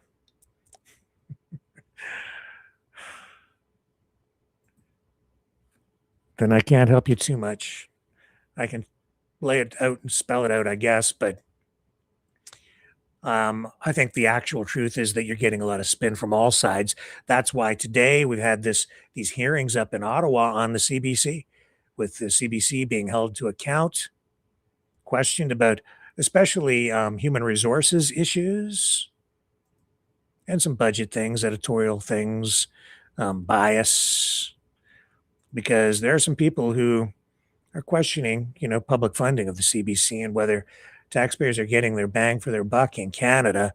But I'll tell you this, the hearings today involving some disgruntled employees who were brought forward sort of as whistleblowers of sort, that's being used as a golden opportunity by especially independent media outlets that are highly critical of the CBC, and in at least one case, an outlet that is trying to position itself as an organization that is ready to take over for the CBC. I know they've even ramped up a campaign over at Juno News in that way. But anyway, here's a little clip from today's proceeding. During your time, or do you have knowledge of the PMO, the Prime Minister's office, ever talking to the CBC with regard to how a news angle should be covered or taken, or content that should be reported on? I know concerns were raised. I know concerns were raised from people that were on Power and Politics. I have documentation related to those concerns being raised. And I know that the folks that raise these concerns, they're fearful of, exactly the same thing that all these other folks are fearful of, right? Professional reprisal. But I also know that this was raised repeatedly. And whether or not there was influence from the former Prime Minister's office in terms of editorial decisions that were being made on Power and Politics or not, even the allegation of that on its face needs to be investigated. And from my understanding, and CBC can put out a statement correcting me if I'm wrong on this, I don't think that there was ever an investigation. That is a serious concern, right? I mean, if there are repeated, allegations made about perhaps there's too much influence here. Now, let me just say this as well. I was a reporter in Ottawa. I've been at Queen's Park. I was the Queen's Park bureau chief for Global. Reporters have sources. We all know that. But there's a line where that leads into editorial decision-making, and you have to make sure that that is clear. And if there's even an allegation that that may have been crossed, you have to look deeper. I guess to that end then, we know that public trust toward the media in general is on the decline. We know that that is true with the CBC. There's no exception there. In your mind then, is that lack of trust justified? I think that right now, the CBC, by continuing to put out statements and to come to these committees and say, yeah, we might have a little bit of a problem, but, overall, we're not biased. That's gaslighting Canadians. Canadians can see that this is an issue, right? And this is folks have accused me of coming here being a cheerleader for the Conservatives. I am not a cheerleader for the Conservatives. I'm sorry. I'm not a cheerleader for the Liberals either. I was trying to do my job as a journalist, and part of that is being balanced. And so when you have, when I was pulled into these disciplinary meetings, I was told that it was editorializing because I put that Catherine Tate wouldn't come on the program, and it's unfortunate. This is unfortunate, was editorializing, right? And it was perceived bias. There's a lot of perceived bias going on that I don't see any discipline around. So I think CBC needs to have, a wake-up call here in terms of accountability. And really, that's incumbent upon this committee. I have made recommendations. There are 11 recommendations in terms of how to, move some of this forward. When it came to Mr. Cochrane, this is during the convoy, for example. We were talking about Tamara Litch, who was an individual who was involved in the convoy. We were doing a story around that. And off-the-hand remarks can be made at times. And I said, I think that she has a couple of different last names. People who live in trailers usually do. Okay, off-color remark, but if this is a pattern, right, you have to, if your staff on your own show are raising this, if people are leaving the program, you have to look a little bit deeper into it, as opposed to pulling me off the air for saying it's unfortunate the president didn't come on the show. So the Canadian public is paying for this to the tune of about $1.4 billion. And then, of course, the government also increased that by an additional $150 million. At the end of the day, then, the public is the shareholder and also the ones that are supposed to be benefiting from this news coverage. In your estimation, what changes are needed to actually restore that trust? Well, I think that there needs to be an overhaul when it comes to management. You have my specific recommendations, but I will also say this. I am not here as somebody who does not believe in public broadcasting. I was on Jonavision. I started as an audience coordinator when I was 19 years old at the CBC. I worked on the Air Farce. I worked on the Red Green Show. I then left. I came back. I worked at CBC Edmonton. I worked at CBC Toronto. Left. Came back again. I took a pay cut to come back to the CBC. I used to walk around the CBC Broadcast Center when I was 19 years old and sneak into the newsroom, and I thought, I want to be at this place at some point. This is the heart of this building, the news organization. And it has gotten so far away from what it was. The CBC should not be a polarizing force. It needs to bring Canadians together, and it has the infrastructure to be able to do that. But until there's a recognition of the problem from management, nothing will happen. And they fail to recognize this. I would be willing to sit down tomorrow with the new president to talk about some of this stuff, right? But good people are leaving, they're being forced out, and their concerns are being dismissed because it's about protecting reputation. Well, here's some news. I don't have to be wanting to destroy the CBC because management and executives are doing a great job of that on their own. Thank Yeah, no question. CBC has a bias, a slant. They come at things with a particular worldview, a particular Canadian view, not a Canadian view, a particular Canadian view. No question about it. They always have. They've always been more to the left, more socialist, at least in my lifetime. I think it has become more pronounced, especially over the last decade. I have friends who work there, and the bias is very evident. And because of today's hearing, the National Post highlighting that, other media highlighting the testimony that came out of it today, and CBC does have a trust issue with a big cross section of the Canadian population, and I just speak to that as a journalist, someone who I've never worked for the CBC, although I've done business with the CBC, but and I always found them great to work with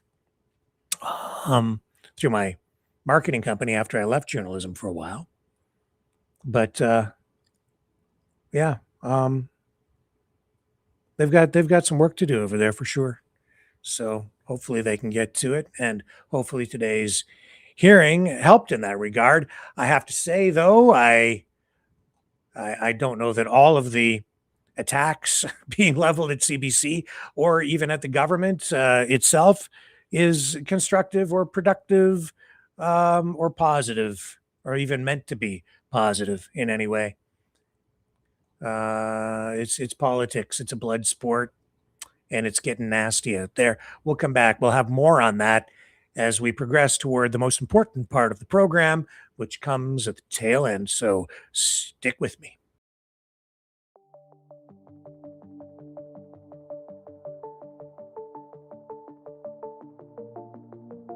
Greetings, brave Mavericks. Our quest for truth continues. We go beyond fake news. Together we expose propaganda. Together we pull others out of rabbit holes. We are maverick thinkers. We are all unique individuals. Defenders of individual rights and freedoms. Credible. Trusted.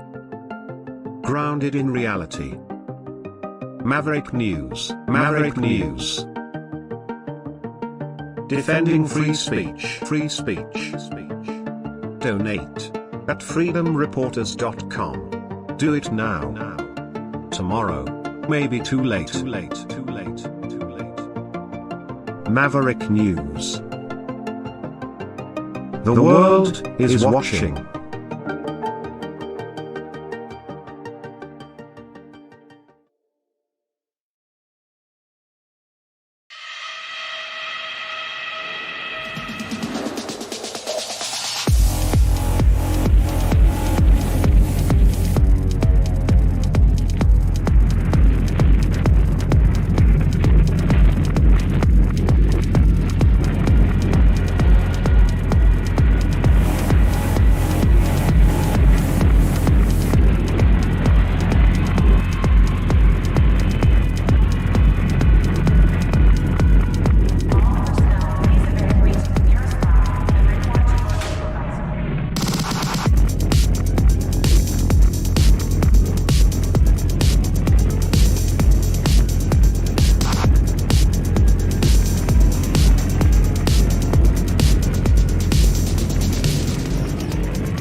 Maverick News.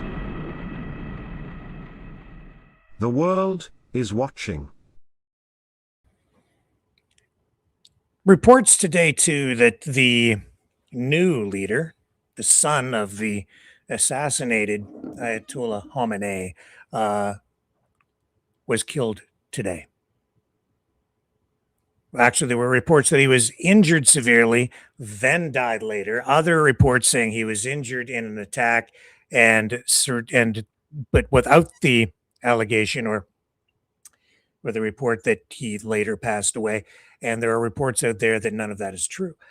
I'm not seeing any kind of confirmation coming through of him being killed at this point. So I'm saying it's highly likely that all of that is fake. One thing is certain, this thing is not over yet, even though Trump yesterday said that it is coming to a quick conclusion. It is pretty much wrapped up.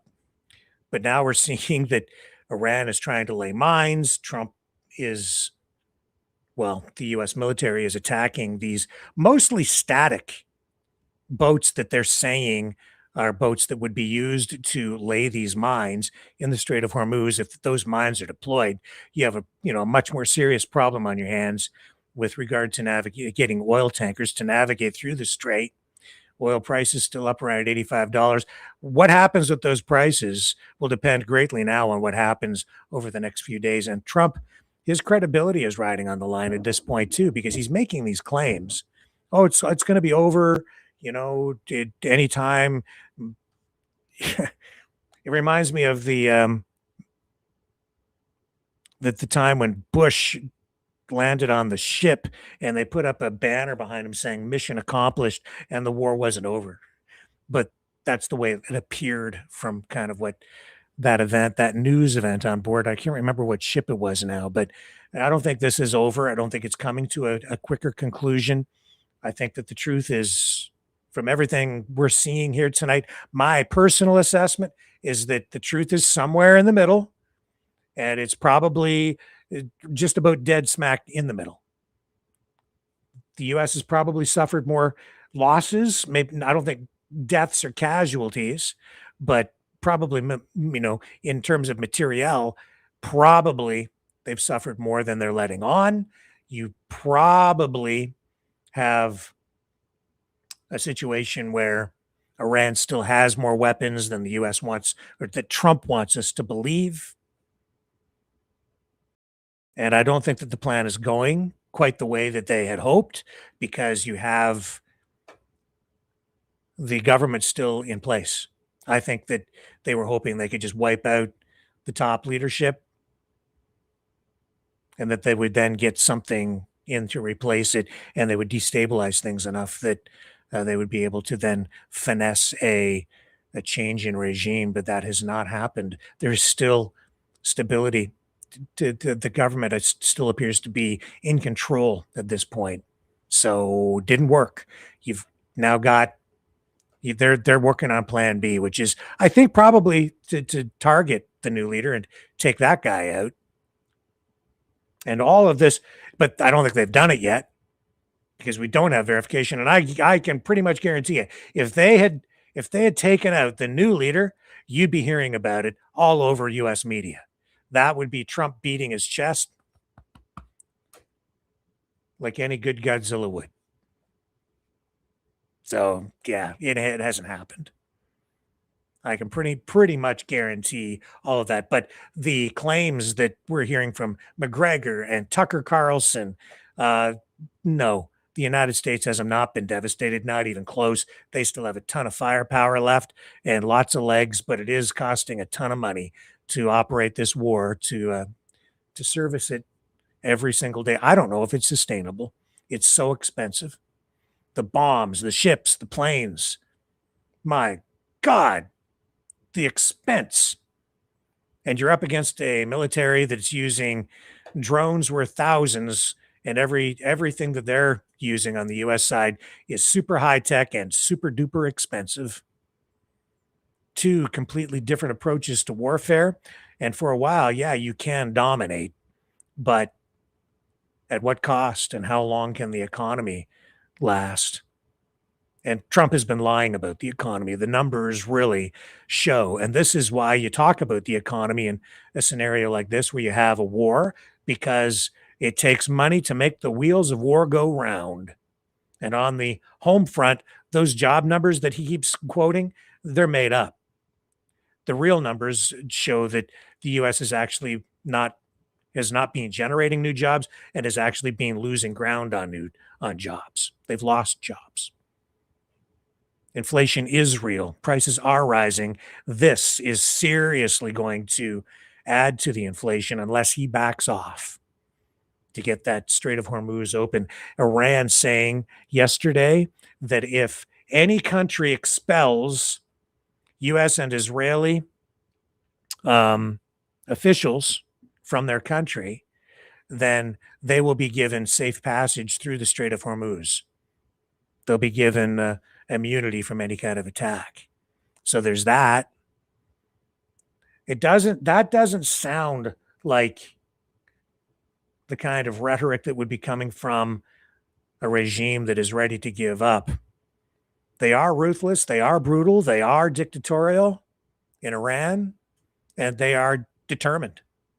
You can see that, and they have layers of bureaucracy, layers of secession built into their system to withstand these kinds of attacks, so that their political system and their system of control remains intact, even when under this level of stress. That's why it's not ending. Not yet. We'll see where it goes. I can't predict. I don't know. I don't think anybody really knows. I don't think Donald Trump knows. I think the one thing that I think is clear is, yeah, he definitely wanted to take out the leadership. I think that's mission accomplished. I think maybe he's actually accomplished the mission. I don't know that he's looking to make Iran stable. I think he's looking for ways to score points geopolitically with all these other countries in one way or another, especially China and Russia. I don't think he gives a damn about Europe. He's at odds with Starmer in the UK. He's confronting, and he's at odds with Carney in Canada, because he wants to take over Canada as the 51st state. He wants to just be peaceful with Russia and China because they're adversaries. They represent a threat to him. And where Iran is concerned, that represented something of an ultimate threat because they've threatened to assassinate him in the past. So yeah, they're absolutely an enemy of Donald Trump. That's why he's gone after them and he's taken them out. Now he's probably just sitting back, in my assessment at this point, and he's saying, okay, now what? I did what I really wanted to do. I killed all those guys. They were a big threat to me personally and to the United States, but to me personally as the president. But I got that guy first. And I don't really think he cares if Iran descends into chaos. I think that's that's baked into his plan, which isn't really a plan. It just looks to me, it's like bomb them, just bomb the crap out of them. And then whatever happens, happens. And I don't think he cares. It's just level the place. Just bomb the crap out of them until they're submissive. And then I don't think he cares. That's my assessment. I think it's just that simple. And that's why people are confused, because usually you have an end goal. I think his end goal is already there. Create chaos. Oh, the other thing is he does need to stabilize trade. the oil trade. See, he doesn't care if Iran is able to produce oil. He doesn't want them to have nuclear weapons for sure, because that would give them too much leverage. So he definitely wants to shut that stuff down. But he doesn't care if Iran produces oil. And if he can seize it, if he can take it, he'll do that. And he's getting direction from, and I'm getting some of the correspondence myself to see kind of what's going on in those back channels that is not like out in the public. Like, you can find it out there, but it's not the stuff that's being reported at all. He's getting advice from not the established administration around him. It's the MAGA shadow government that's still feeding him advice and guidance. And he owes some of those people politically. So he'll take some of that advice. And as a result, he may go in and seize that oil, because that's one of the objectives or the things that he's being advised on. I saw correspondence today that I know was sent to him. That was sent to me, not just to me, but it's not like it's top secret. It's out in the public if you go looking for it, or if you know who to look for. But it was sent to Trump, advising him to put boots on the ground in strategic areas to secure oil supplies, to protect the oil so that the U.S. can seize it. I think you're going to see it. You're going to see boots on the ground. He's been lying the whole time. Maybe on a limited scale, but yeah, he'll seize the oil, go into certain areas. I think that's what's coming. Will Canada join? I doubt it. I doubt it only if Canada is in some way attacked. If Canada is attacked, I think you'll see probably 50-50 at that point, maybe 70-30 in favor of Canada then becoming involved. But then it can be a defensive move, you see. So Carney won't have lied. He'll say, yes, that's right, we're not participating in any U.S. or Israeli offensive actions. But if it's defensive, we will become involved. Potentially. He's not saying that. He says won't ever become involved in offensive operations. Again, it's in the wording. The conservatives are all over it saying, what do you mean? That's contradictory. It doesn't make any sense. Yes, it does. If you really know how to listen to it, it's politics. Nothing is black and white. Some things get twisted sideways. It's a word salad. It's meant to be ambiguous. And that's because we saw again today the pressure being applied against Canada, directed at Carney, calling him the governor, the future governor. That's an insult. That's disrespectful. It's meant to be. It's meant to undermine trust and confidence in the government itself by saying, look, I can insult your prime minister and he won't say anything back because I'm so powerful. I can insult your prime minister.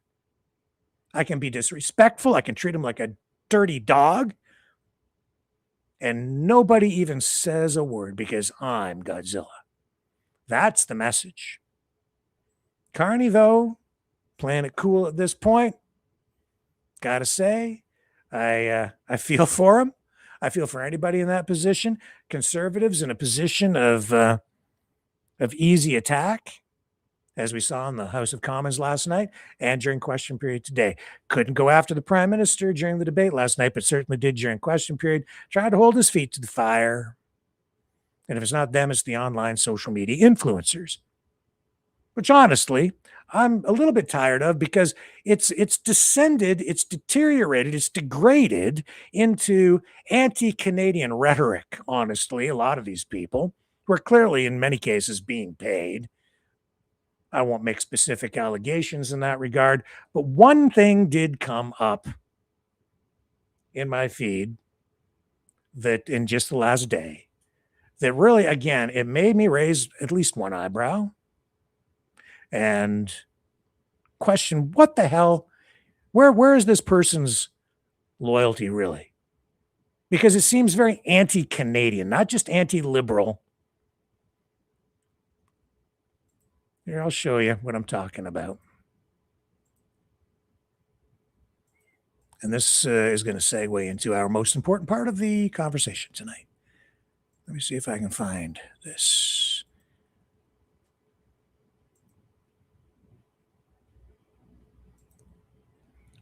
Where did you go? I've got her. Hang on. Here she is. Miss America. I shouldn't do that. Can't resist. Sorry. Here she is, ladies and gentlemen. She's so popular. So hard done by. I don't think she got her dream wedding because she had to make such sacrifices. This post,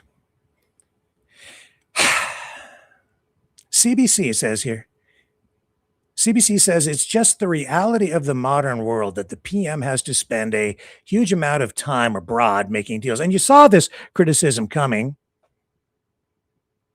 from the bloc in the House today during question period. Fine, sort of. But this goes on. And she says, Jasmine Lane. But that raises a pretty obvious question. If Canada is really the energy superpower the government keeps bragging about, why are we the ones constantly flying around trying to convince people to work with us? And she continues. Historically, when a country has something the world actually needs, leaders come to them. So either Canada has the leverage or someone is spinning a story that doesn't quite add up.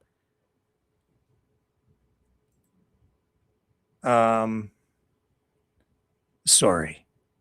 This is a stretch. And this is anti-Canadian rhetoric. It's not just directed at Mark Carney and the Liberals. This is directed at the country. This is crapping on Canada.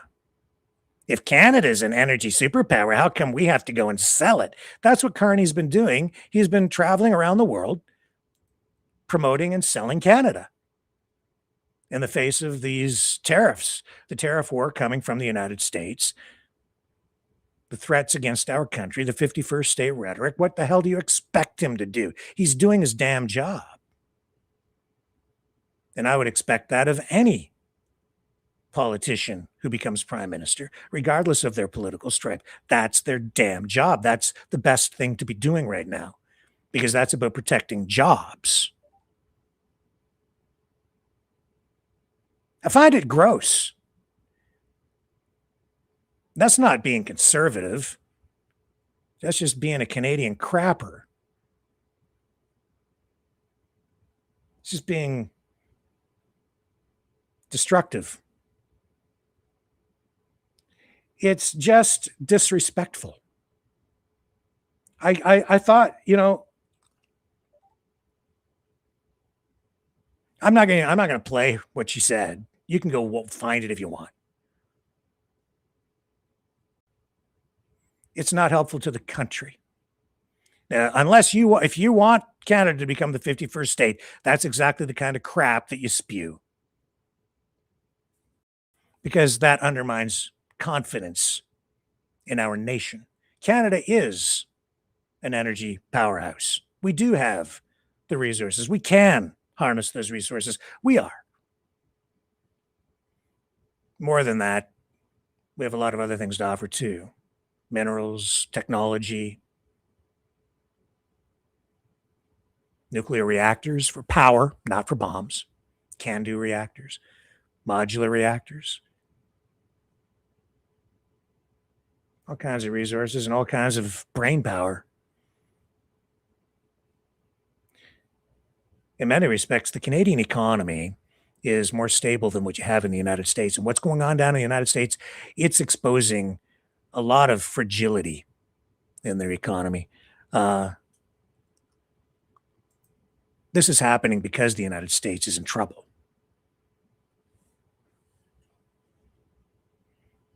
And because Donald Trump is a very destructive force and a very corrupt man.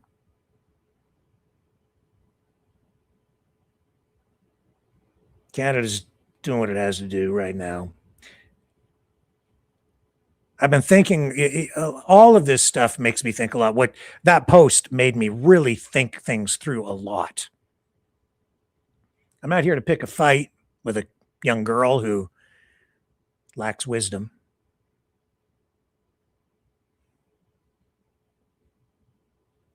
But I am trying to make a difference. And it made me think back to my youth and the play Death of a Salesman. Strangely, I've been thinking about it for weeks.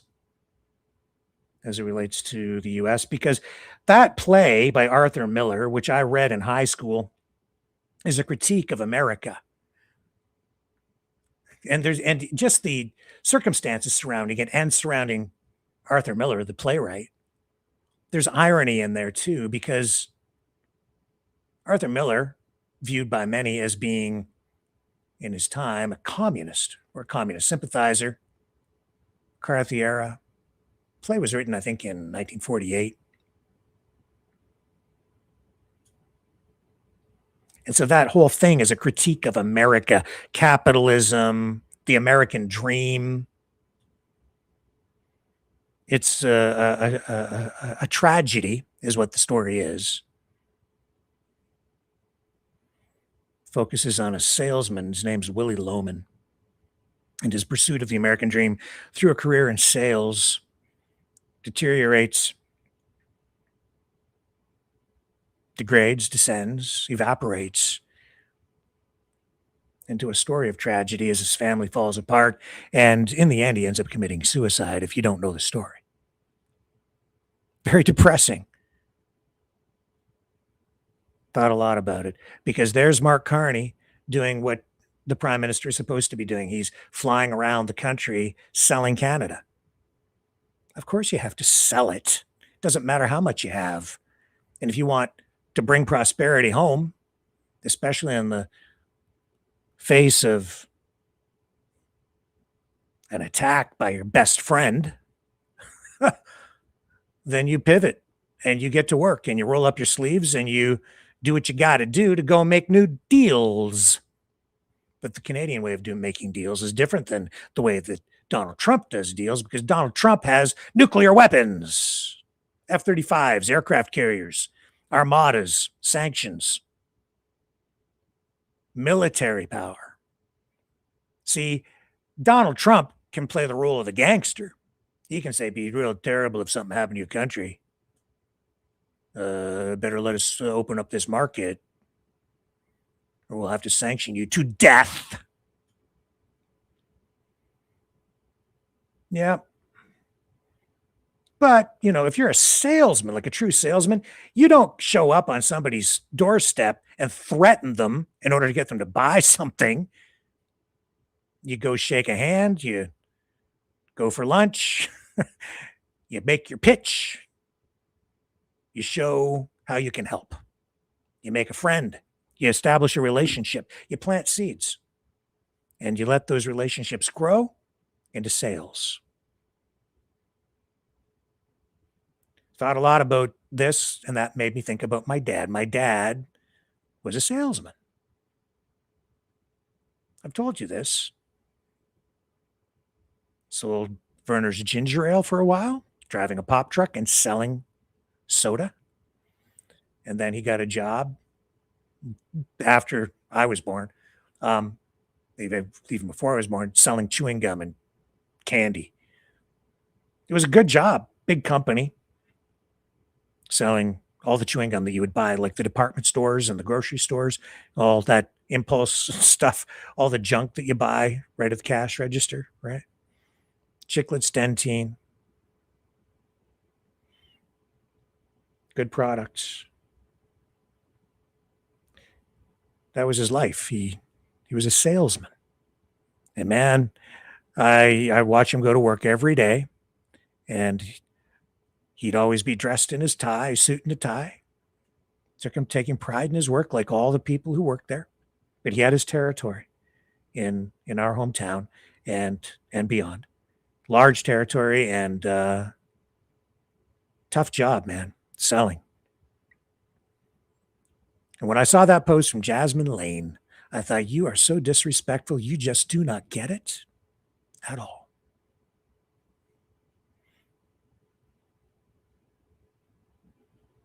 Made me think of my dad. Made me think of all the other salespeople out there doing their gigs, making the country work every day, doing their job so other people can do theirs. All part of a team, right? In the face of adversity, coming together when we need people to come together. That's what salespeople do every day. And they deal with a lot of crap. They put up with crap from people. I don't want any. Get off my doorstep or I'll call the cops. Right? It's not just door-to-door sales, though. Sales comes in many flavors, whether you're a car salesman or you're selling shoes at a shoe store, or selling confectionery, candy, chewing gum, or a country.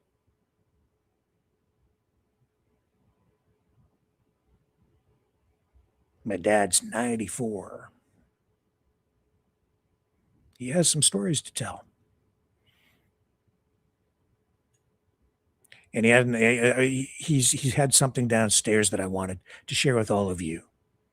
I found it all these years later when I was there taking care of him after his recent hip operation, and I remembered it sitting there, and I'd found it when I was staying up there for a while. I was there about 3 months, right? And so I wanted to share this thing that I found at the house, my parents' house, while I was there with you guys tonight, but he had to be involved. So I called him up and I said, Dad, you gotta do me a favor. And yeah, I need you to go get this thing that I found downstairs. And this is a recording that I did with my dad earlier today. I couldn't think of what it was. It's a eulogy is what it is to salespeople. It's and in this he'll tell you, I say, like, who wrote this thing, because it's this thing. I'll tell you what it is. It's a eulogy to salespeople, and it's not written on it where it came from or who wrote it. So I did some research after I did the interview with my dad today, and the thing that we're going to be referring to in this interview is called he calls it The Salesman.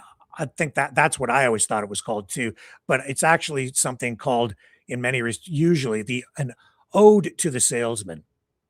And it praises the skill, resilience, true value of a great salesperson, arguing that calling someone a salesman is not an insult, as Jasmine Lane might think of a salesperson, at least in the context of Mark Carney going out to sell the country. It's actually a high compliment, not an insult at all. And it's something that has been used for a long time, I guess, in motivational courses, sales courses, trying to teach sales ethics, not just sales techniques. But apparently this is most commonly attributed to somebody by the name of Don Benenson, who wrote this as a letter to sales legend Zig Ziglar. Ziglar popularized it by including it or referencing it in books and speeches that he produced and materials. And he was sort of a motivational coach for salespeople and a best-selling author. His philosophy is one of the most influential in modern sales training. He blended motivational psychology, ethical principles, and practical techniques. Passed away in 2012. I looked it up today. Legendary salesman turned speaker and author. Wrote books that included Secrets of Closing the Sale and See You at the Top, and emphasized that true selling, not the Donald Trump kind of selling, true selling is about service, relationships, and helping others. I've always believed that. I kind of bring some of that here with me every night too. I'm here to help others, to help you help others, to make a difference, to make a positive difference, not just to sit here and crap on people and find fault in everything. I understand politics is a blood sport, but my God, when the fate of the country is at stake, can you please, just for a moment, maybe just give it a little bit of a rest and help out? Do you have to crap on the country? I'm tired of it. Just whatever it is, going to be negative about it. I want whoever the prime minister is to be successful, to make the country better. If you're a journalist, can you at least be unbiased enough to acknowledge that or to take that position? We want success for the country so that the people succeed, so that my garbage gets picked up on Tuesdays efficiently, so that people have jobs, so that people have the kinds of services the government is supposed to be offering, so that kids have lunch, dinner, food in their belly when they go to bed at night, so there's enough prosperity to go around, so that we have a stable society. Like, give it a freaking rest.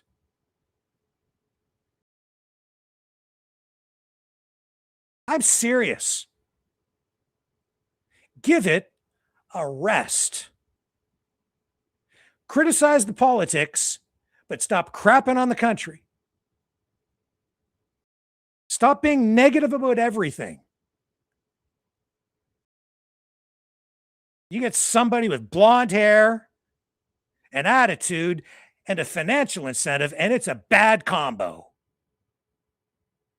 Dangerous, in fact, when it's amplified and focused with algorithms and a budget.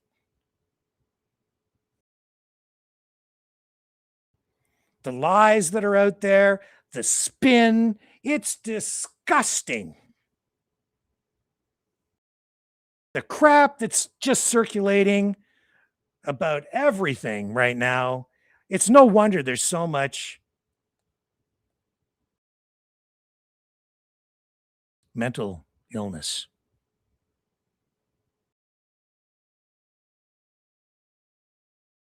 Fear.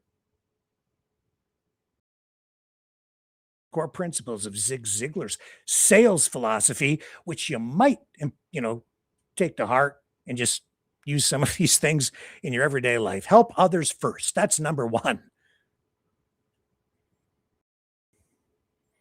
He had a famous line.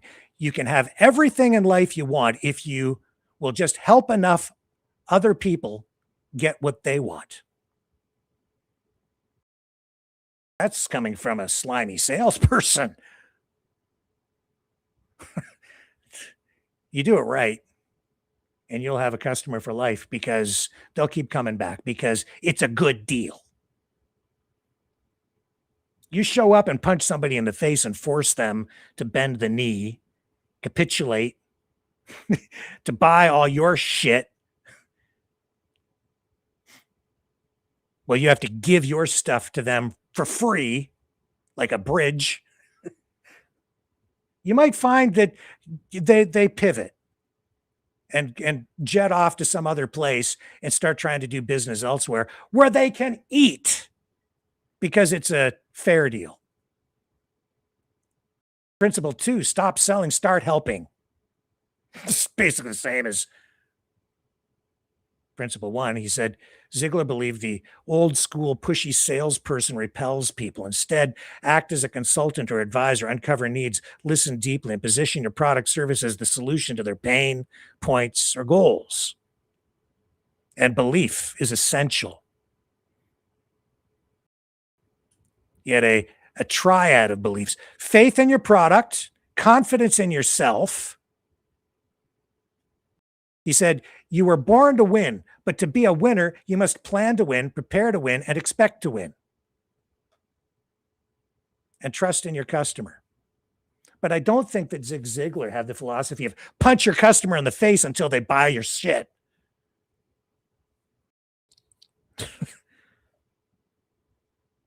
He says sales are emotional, not logical. That's obvious on the surface anyway.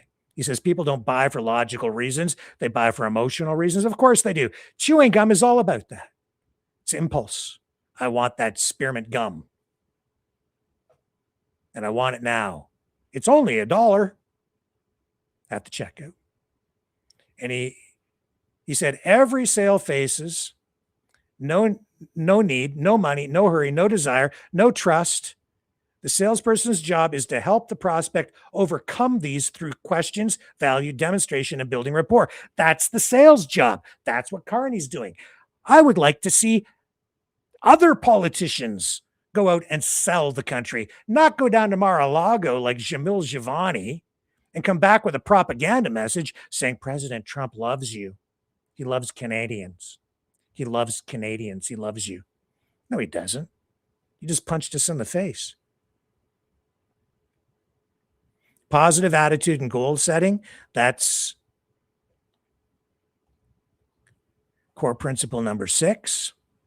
He said, your attitude, not your aptitude, will determine your altitude. Peace through friendship. Strength through peace.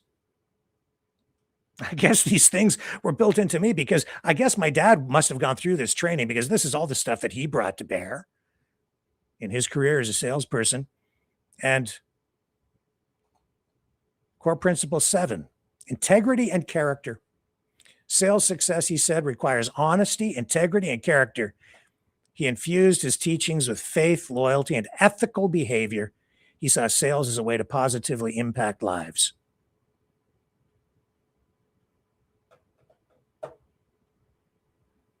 There's a famous line at the end of this eulogy, ode to the salesman, that I got my dad to. He had it hanging on the wall for a long time down in the basement. I'd forgotten all about it. I saw it when I was there, and so I had him go take it down, and he's going to share it with us now, and some other stuff too. I'm so grateful to my dad for doing this, and my mom too. She got in on the act a little bit here. I'm going to share this with you. It's dear to me. I hope it's dear to you, this conversation. I'm going to remember this one forever. As soon as I bring it up, here we go. As much as I was just taught, let me just preface this. Death of a Salesman, the play by Arthur Miller. Arthur Miller, yes, seen by many as a communist, but I never believed he was a communist. I read that book, I think it was grade 9. Play. It's a play. Arthur Miller, as much as people accused him of being a communist, he literally lived the American dream. He was an American, and as capitalistic as they come, I suppose, in many ways, because he profited, he became an American success story. For crying out loud, the guy married Marilyn Monroe, the symbol of America's sex symbol. A female symbol of corporatocracy, right? And the U.S. media empire, that she was responsible, along with Elvis and a handful of others like James Dean of the day, of really building on the success of Hollywood that had come to that time, and establishing, I think, Hollywood and America as a media powerhouse that today has evolved and morphed into what we have. That is, it's not just a movie manufacturing facility, it's a social media mega machine that is so powerful now. I think we're in danger of having our minds completely controlled. Thank you, Marilyn. But anyway, Arthur Miller married Marilyn Monroe. One, not her only husband, but there's a guy who had it all for a while. And the story, Death of a Salesman, critique of America, critique of the American dream, critical of it. But through it all, the main character, Willie Loman, depressed,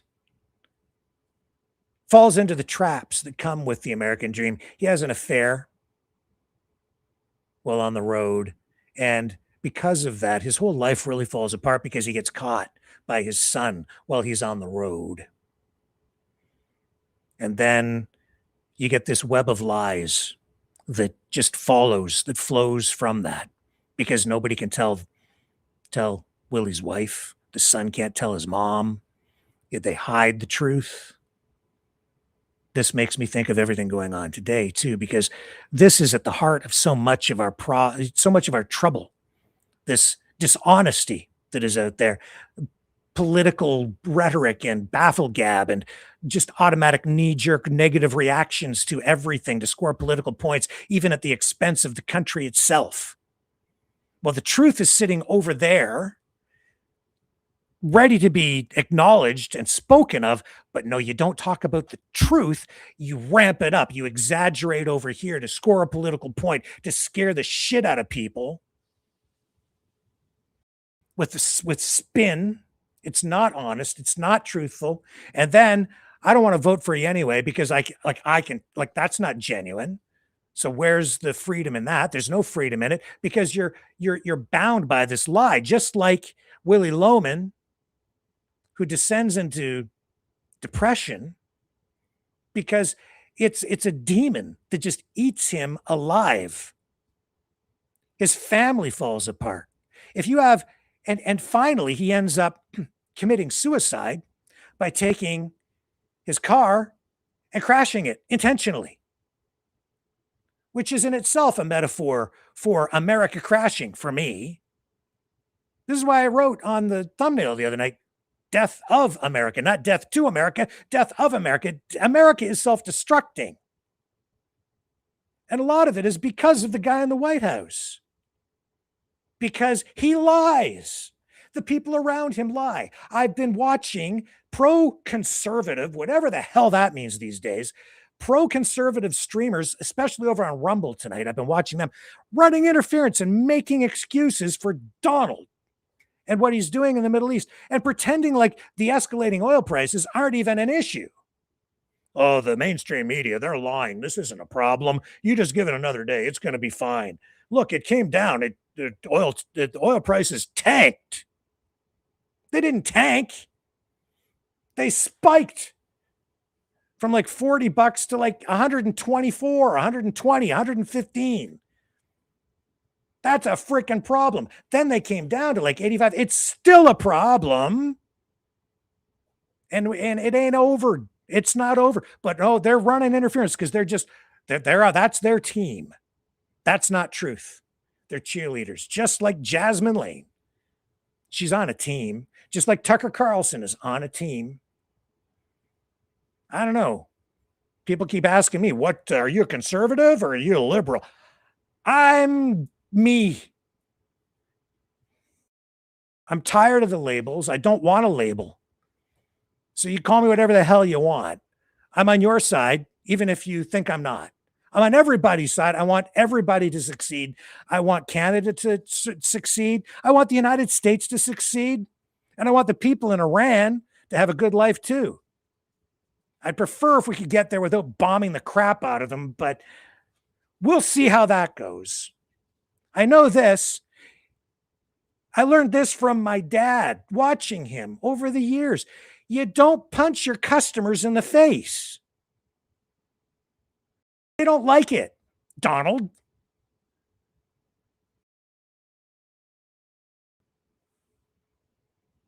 Jasmine.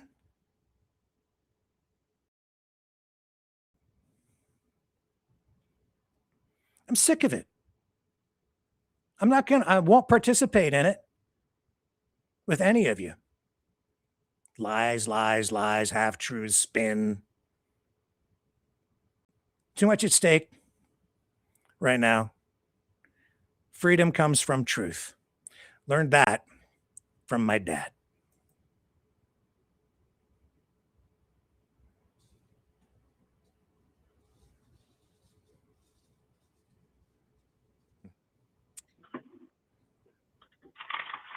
First of all, how are you? I'm fine. Well, that's good. How's your hip? Oh, it's good. Everybody wants to know about your hip. Oh, God, I'm a little hippie, but it's just fine. That's good. Come closer to the phone. You're not too. I can't hear you very well. Oh, okay. Shut it down. Can you hear me now? Kinda, I guess. Yeah. Okay, just that's better. Now I can hear you. I've got you.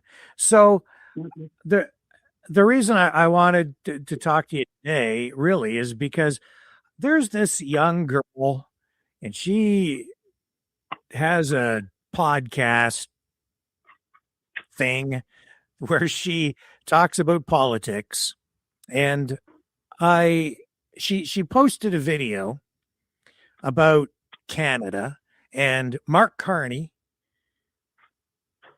and talked about him traveling all over the world to make these trade deals because of Donald Trump's tariffs. And she got really critical of, because that's what she does. She just very negative about Canada and the of course Mark Carney. And so she said that if Canada was really if Canada had anything to offer, essentially, if Canada was really had energy that the world wanted, or things that the world wanted, Mark Carney wouldn't have to go and promote Canada around the world, that he wouldn't need to essentially go and sell Canada or what we have to offer to other countries. They would just come to us. And I thought that's really, first of all, wrong. Secondly, pretty disrespectful, not just of the country, not just of the prime minister, but to salespeople in general. And I thought about you because, of course, you were a salesman, right? And for years and years and years selling chewing gum. And then I know that downstairs on the wall, you have that little, I don't know what you call it. It's not a poem, but it's some sort of a, what is it? What? It's a statement about salesmen. Yeah, a statement about salesmen. And it's been up there for years. And when I was there after your operation, I saw it again, and I was reading it. And so it came to mind when I watched this video that this young girl had posted. And it bothered me, honestly, what she had said, because for all the reasons I just stated. So I thought I would call you and I would get you to read that to people tonight, because as far as I'm concerned, one of the most important jobs that a prime minister or a president or the mayor of a city or a municipal councilor or the premier of a province or a governor of a state, anybody that represents their community, the number one job they have, maybe not the number one job, but one of the top jobs, is to be the number one cheerleader for your community or your country, and to go around and promote and sell, to bring jobs and prosperity to your community, to your constituents, to your people, to your citizens, keep things safe, but also bring people prosperity and stability, and jobs, and to help sell everything around the world. So he's doing his job. And so it just really bothered me. And it's because I know that I've done some sales work over the years, and it's really hard. It's very difficult work, and everything just depends on it. So what do you think of that? Oh, it's true. Because you tell her that the shipping out of Vancouver, they're shipping to other countries goods from this country. It's up 8%. Yeah. So other countries are buying from us because we've sold it to them. Yes, that's right. And you have to promote that stuff. And so I just thought about you. I used to think about how hard it was for you to go to work every day and sell chewing gum to stores. And I'm sure it wasn't an easy job a lot of the time, and on the road, and store to store to store you would go selling chewing gum and candy, and you had good products to sell, and it was a big company. So there was always that to provide stability, but it's never easy to sell. But everybody depends on the salespeople. But salespeople, they're lumped in with, in criticized and mocked. People make fun of them because it's just a cliche, the used car salesman cliche, but even there, you have to have a car salesman. Otherwise, the people on the assembly lines, the cars don't get sold, and those people don't work,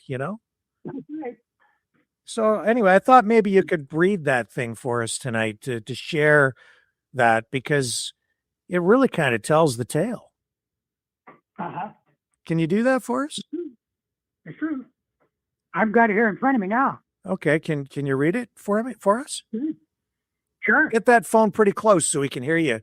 Yeah, so it's nice. Okay. Okay. Go ahead. Read it now? Yeah, go ahead. We're all set. Okay. This is about the salesman. Salesmen are a big problem to their bosses, their customers, their wives, to credit managers, hotels, and sometimes to each other, individually and collectively. They are cussed and discussed in sales meetings, conventions, behind closed doors, in bathrooms, bar rooms, and under one's breath, from many angles and with the same fervor as the new deal.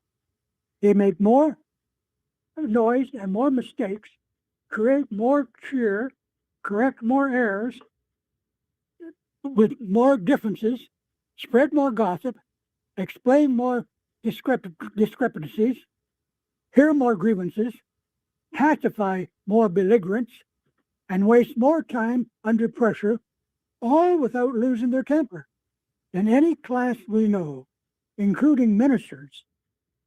They live in hotels, cabs, tents, on trains, buses, and park benches.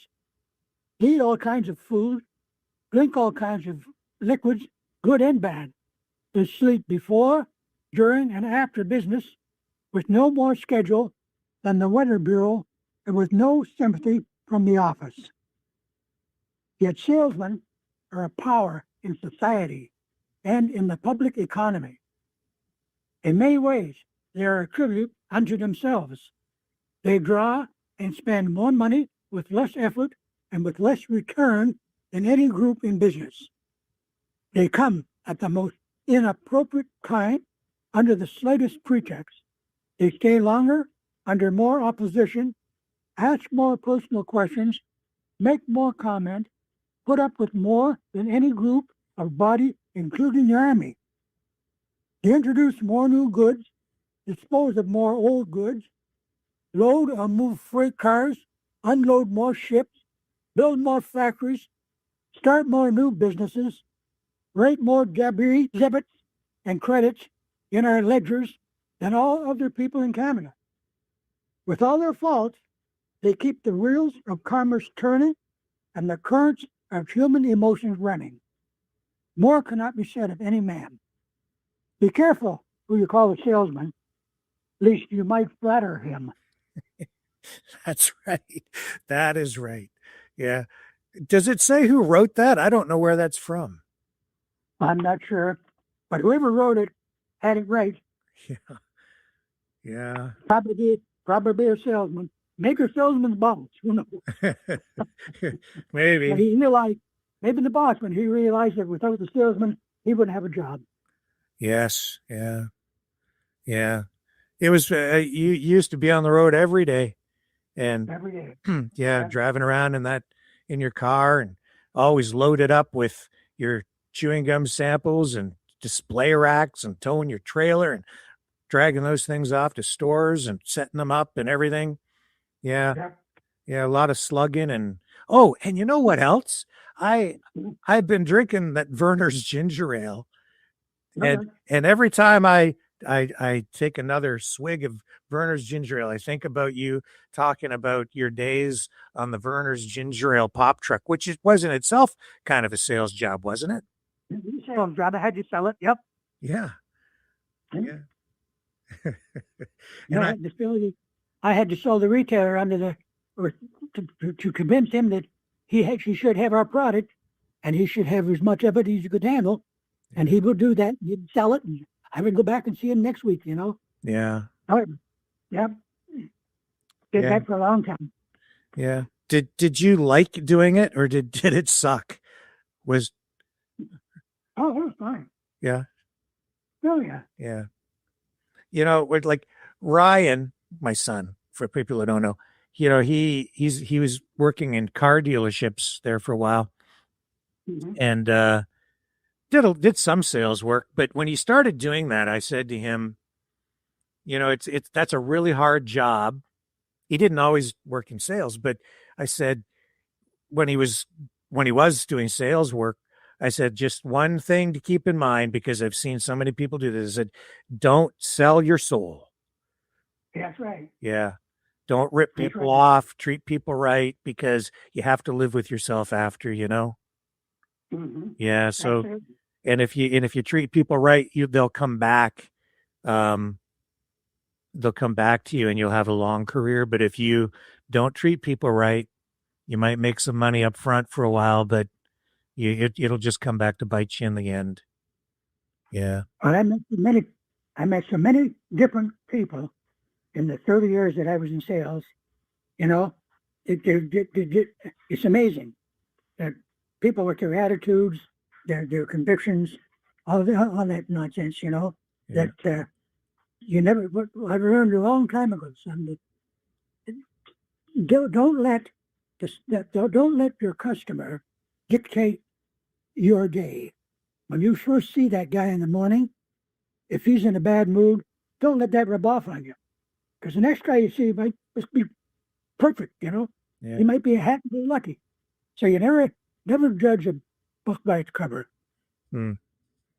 Yeah. Yeah. Never let them get you down or grind you down, right? Because yeah.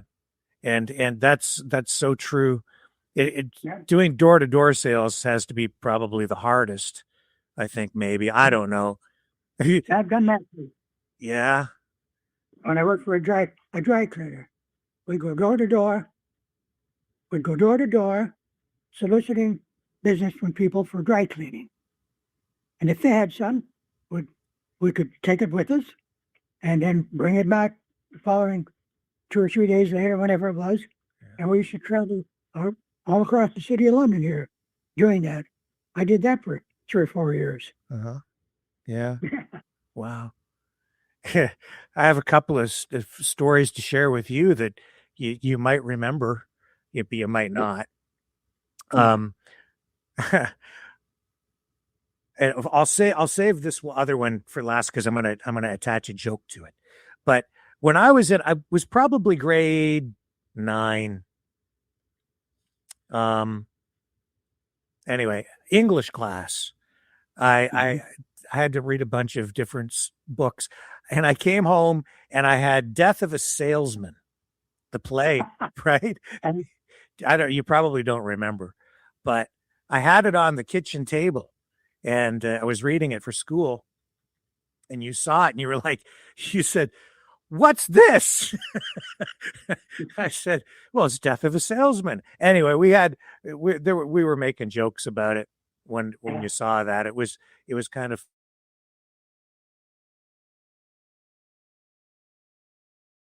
strangely, it just was stuck in my head, and I've been thinking a lot about it. Then I watched that video with this young girl, and then I thought more about the play. Then I thought about this other stuff, and you know the play. You probably, I don't know if you ever saw the play or if you ever read it. Probably not. I did because I did for school. It always stuck with me because of you. And it's a tragedy, right? And it's a tragedy that ends in the suicide of the salesman. But really, it's not a story so much about death. It's a critique of America, which is also why I've been thinking about it, because to me, the death of the salesman really symbolizes it's a way of commenting on maybe even the death of America today because of the way Donald Trump goes around selling America. Like when you were out selling, did you ever like threaten your customers with tariffs or sanctions? No. If you don't buy my Vernors or my chewing gum, I'm going to sanction you. We're going to put a blockade around your store. That's the way he does business. That's the way he does deals. But I don't think that really works very well, does it? It's backfired on him. Yes, it is. I think so, Dad. Yeah, I think so. It's sad because people are going to be suffering because you see what's going on with the oil prices right now. Oh yeah, It's terrible. I paid $1.49. I paid $1.49 today. Yeah. 2 weeks ago, $1.37. Yes. Well, I paid $1.15 before all this started, right? Because it was going up and down a little bit, but it was hitting a low at times $1.13. I've seen it here. Now it's like $1.50. I had to pay the other day, yesterday. So just to get around town a little bit, that's terrible. And I see some people trying to make excuses for him, but I think this is unfortunately maybe just the beginning, and it's going to hurt people a lot. Because it's going to affect the prices of everything, right? Oh, absolutely. Yeah. Absolutely. The price of diesel fuel goes way up. Truckers got to charge more to deliver, and that's puts the price of everything up. Consumer pays for it in the end. Yes. Yeah. Hey, you know what? A lot of people see this program. A lot of politicians. The prime minister himself might even see this. I'm not joking. Like he could see it. So what if you had some advice to give Mark Carney as he goes around the world making trade deals and selling Canada and selling everything that we have to offer the world? What would be your advice as a salesman to the prime minister?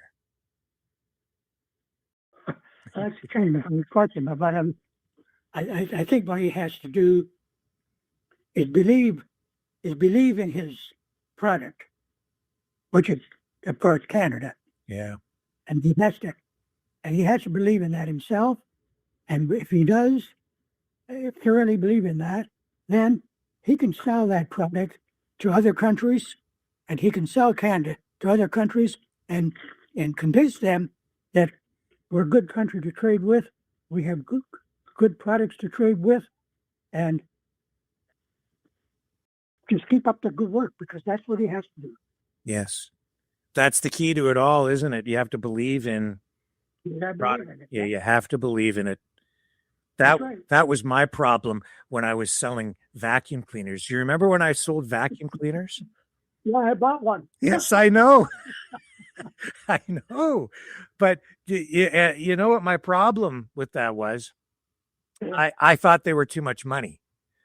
Because they were crazy expensive. These Filter Queen vacuum cleaners that I got a job selling Filter Queens, and they would give you the leads, and then you'd have to drive around and go to people's houses. And I did believe in the vacuum cleaner. They were great vacuum cleaners, really good. But man, were they expensive. And so I would go in and I would do the whole pitch.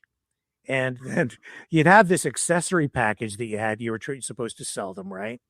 And I would be like, you don't really need this. It's really expensive. Like, I don't know. Because they'd often send you to people who really, you could tell they were on welfare, or they didn't have any money, or the guy just lost his job, but they wanted to sell those things so bad. And the guy was working for, I think he had a franchise or something. He was kind of a jerk. And he was checking up on me with follow-up calls and stuff. And he found out that I was at some guy's house, and he wasn't working, and the family, I could tell they just didn't have any money, and they wanted to buy this vacuum cleaner, and it was a good but I was like, I couldn't bring the accessory package almost doubled the price, and you got like the perfume dispenser thing with it, and the the spray, the thing to spray paint and stuff. It was like, you don't know, you need a vacuum cleaner, you don't need all this stuff, stop spending your money. Anyway, I got in trouble for that, and I don't know if you remember this, but the guy was nasty to me, right? And I got fired. And so I don't remember what it was. I think it was because I was out of commission or something and I didn't get paid. And I think you ended up, you called you got mad and you phoned the head office or something because of the way this guy treated me. Do you remember all of that? Vaguely. Come back a little bit, yeah. Yeah. And here's where the joke comes in. My mom says she didn't. Mom mom was my first customer. I still laugh about that because, in fact, if you remember the sales pitch, I brought that thing home and I was testing my sales pitch on you guys. And then he's like, "That's it. I want one. I want one." And I was like, "No, you don't." And I tried to talk her out of it. Do you remember me trying to talk her out of it? What's that? Yeah. What? It was a good machine. It was a very good machine, but man, that was a lot of money. You're like, "I'm buying it." And I guess just because you loved me so much. But I felt so guilty because you were my first customer. I was just trying out my sales pitch and you're like, "I'm going to buy that thing." And you did, you bought it. And we had that for years and years, that machine. It was a good vacuum cleaner. It cost me a month's paycheck just to pay for it. Oh, I know. It was, oh my God, it was so expensive at the time. Especially back that was in the early 80s, right? Yeah. Yeah. It was. Yeah. So I think it was well over $1,000 at the time. Oh, it was. Yeah, it was Over $12 or $1,400 Yeah. in that range. It was crazy expensive. I was like, "Oh my God, no, don't buy it." See, I just, because I did believe in the machine, but I didn't believe in the pricing. And that's why I wasn't successful doing it. Oh, but here was my son. I was going to give you the sale. Yes. Yeah, I know. I'm sorry about that. That's all right. I enjoyed the machine. Yeah. I'm sorry about it. It was worth it. I'm sorry about it too. They still make those things, and they're very good vacuum cleaners. I think you can get them for less money now. I'm sure. Yeah, I think you can buy them on the internet, but They're not built as good now either. I don't know about that. I don't know. They were made in Canada back in those days. They were made in Canada and they were built like tanks. And man, they had like, here I am selling these vacuum cleaners now online. This is not an ad. I'm not getting any money. That they had like a cyclone type of, or tornadoes like feature, like the air swirls around inside. And it really, they have a lot of suction, and they were really good machines and really well built. All the rubber and everything was really high quality on all the ends of the hoses, very high quality. And actually, that vacuum cleaner, years later, it was wearing out the motor, and I took that motor apart and I went to a little old electronics, like an electrical repair place. A really old fella worked there right near the end of his career. He was, been there like for a million years. And I said, "I need these brushes for the electric motor." And he just looked at me. "Oh yeah, I've got those." He just walks in the back. He's got them, brings them out. I took those things home and I fixed that motor, and I used it around here for quite a few years after that, after all those years. So that's how well they were built. And I was able to fix that thing up just by putting new brushes in the electric motor. But that was pretty cool. But, here's the thing.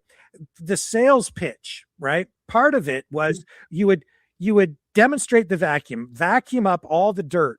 Like you'd vacuum the customer's carpet that you're trying to, the prospect, right? You'd vacuum all the dirt up. And then at the end, if they didn't buy the vacuum, you took the dirt and you dumped it back on their carpet. And Is yeah, it that clear? that's what that guy taught us to do. So you dump all the dirt back on the carpet, and then you start packing up the vacuum and everything. And then the customer is going to be pissed off because you just put the dirt on the carpet. And then what you're supposed to say is, well, it was there when I came in, right? It's all yours. I don't want your dirt. I need to go to the next house. Right. So what are you worried about if you see what the point is? And that was the next stage you go to try to continue the sales pitch. And I felt guilt. I never did that to people. I couldn't do that. But that was your first and only sale.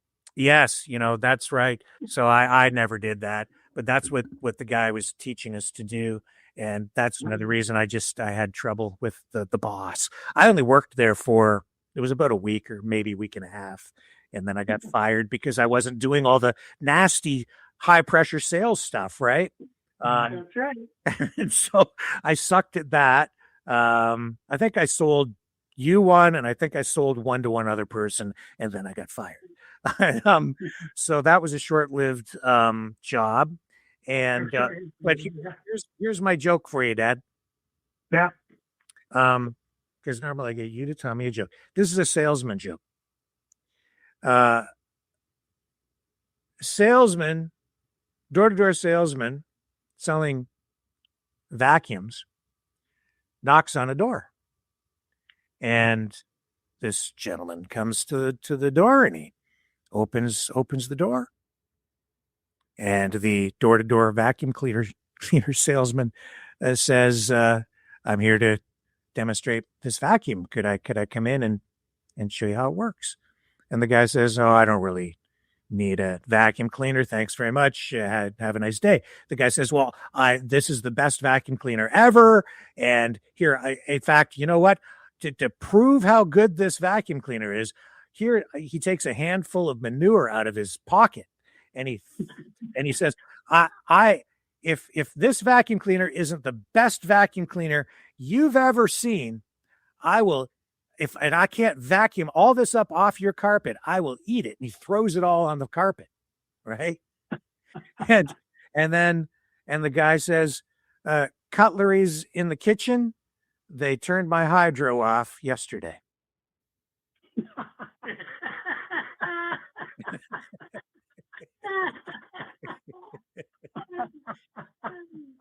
I hope he had fun. No, I hope he's in my couple of places. Get back and put it between.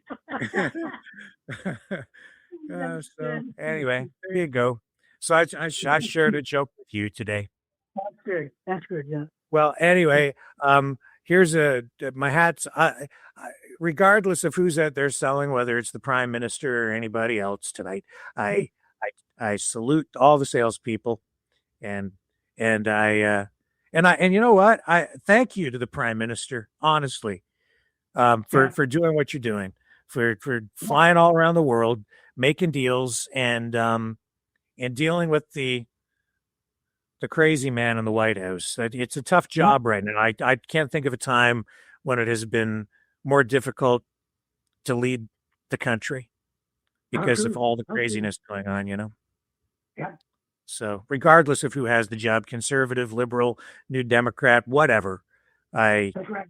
I just tough times, man, and it's a very, very tough job right now. So I unlike that young girl, I have respect for what he's doing, and I'm grateful. So just thought I'd share that, and thank you, Dad, for doing this tonight. No problem. Okay. Anytime. Okay. Talk to you later. Oh, and good luck with your driving test tomorrow. I don't give a test. I just draw a picture of a clock, and you have you look in the screen, you check your peripheral vision. Yeah. And other than that, if they have to take me out to test drive me, it might be afraid or something. So. All right. Well, I'm sure it'll go fine. And I'm sure. Happy motoring. Talk to you later. Okay, buddy. Bye. Thank you. Love you. Bye-bye. See you. Bye. Love you. Take care.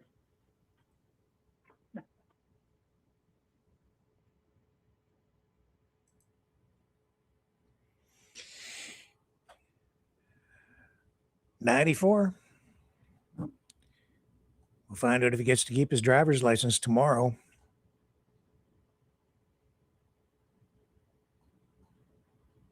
I was 16 when I was selling those vacuum cleaners. And I was driving around town in a 77 Plymouth Fury. I believe in Canada.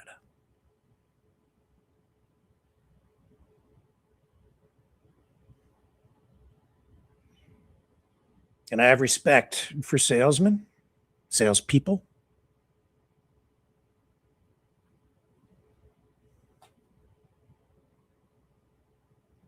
Because of what I learned when I was young. And there were lots of lessons that I learned back then, and I'm still learning every day. I'm still learning from Death of a Salesman. I learned from that play by Arthur Miller that, because the message, and there are many messages, is that you have to learn to forgive others and forgive yourself when you do, or when mistakes are made. Otherwise, they can consume you. But even more important is you have to be honest with others and yourself. You have to acknowledge the truth. You can't keep spinning lies.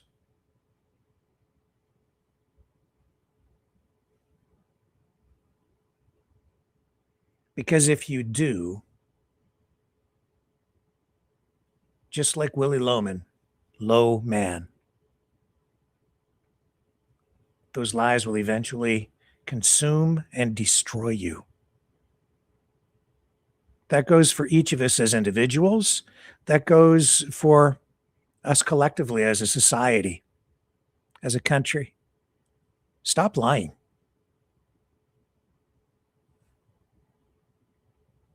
Be honest with others, with the country, with yourself, Jasmine. Everybody. Me.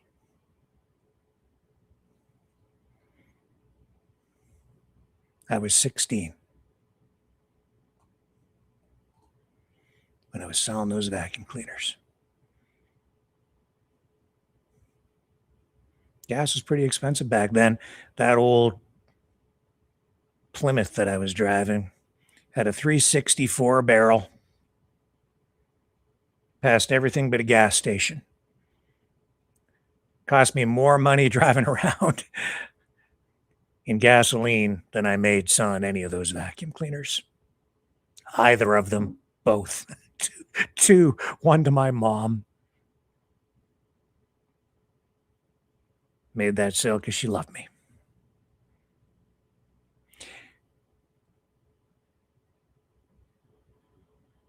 More life tomorrow. Thank you for a great life.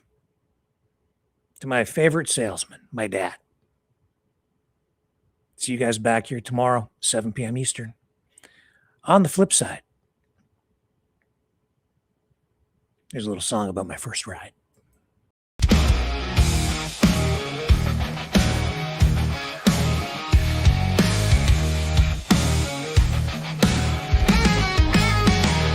I was just a kid, 16 and wild. Dad tossed me the keys to go drive a while. As she sat gleaming blue under the sun, a 7.7 Fury built to run. 360 under the hood, 4 barrels screaming. Luxury and muscle like a dream I was dreaming. Leather seat smooth, dash lit up bright. When I hit that pedal, she took off in flight. Felt that Mopar magic deep in my soul. That Fury was more than just in control. On the Fury road, I found my way. Luxury and power burning through the day. The engines roar, the open sky. I learned to drive, I learned to fly. That blue Plymouth, fast than me. Fury in my heart, living the dream.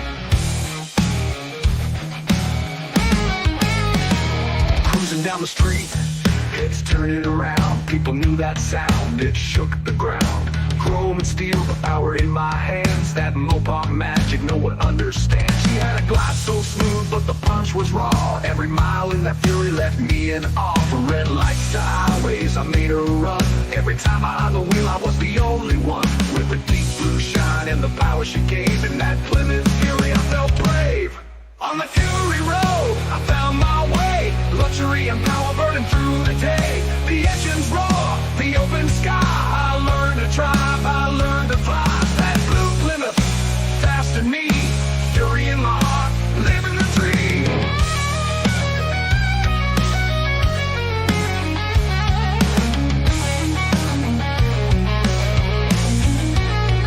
From red lights to highways, pure steel pride. Taught me how to roll, taught me how to ride. With every turn, with every mile, that Fury gave me my own style. Now every road takes me back in time to the day I felt that engine's prime. On the Fury Road, I found my way. Luxury and power burning through the day.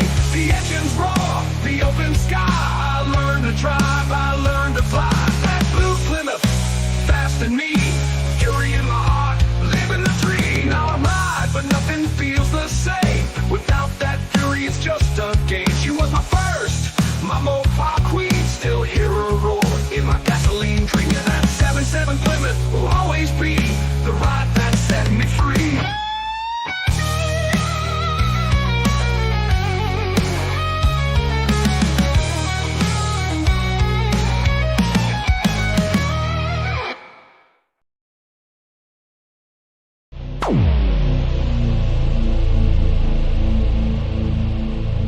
This has been a Maverick Multimedia production.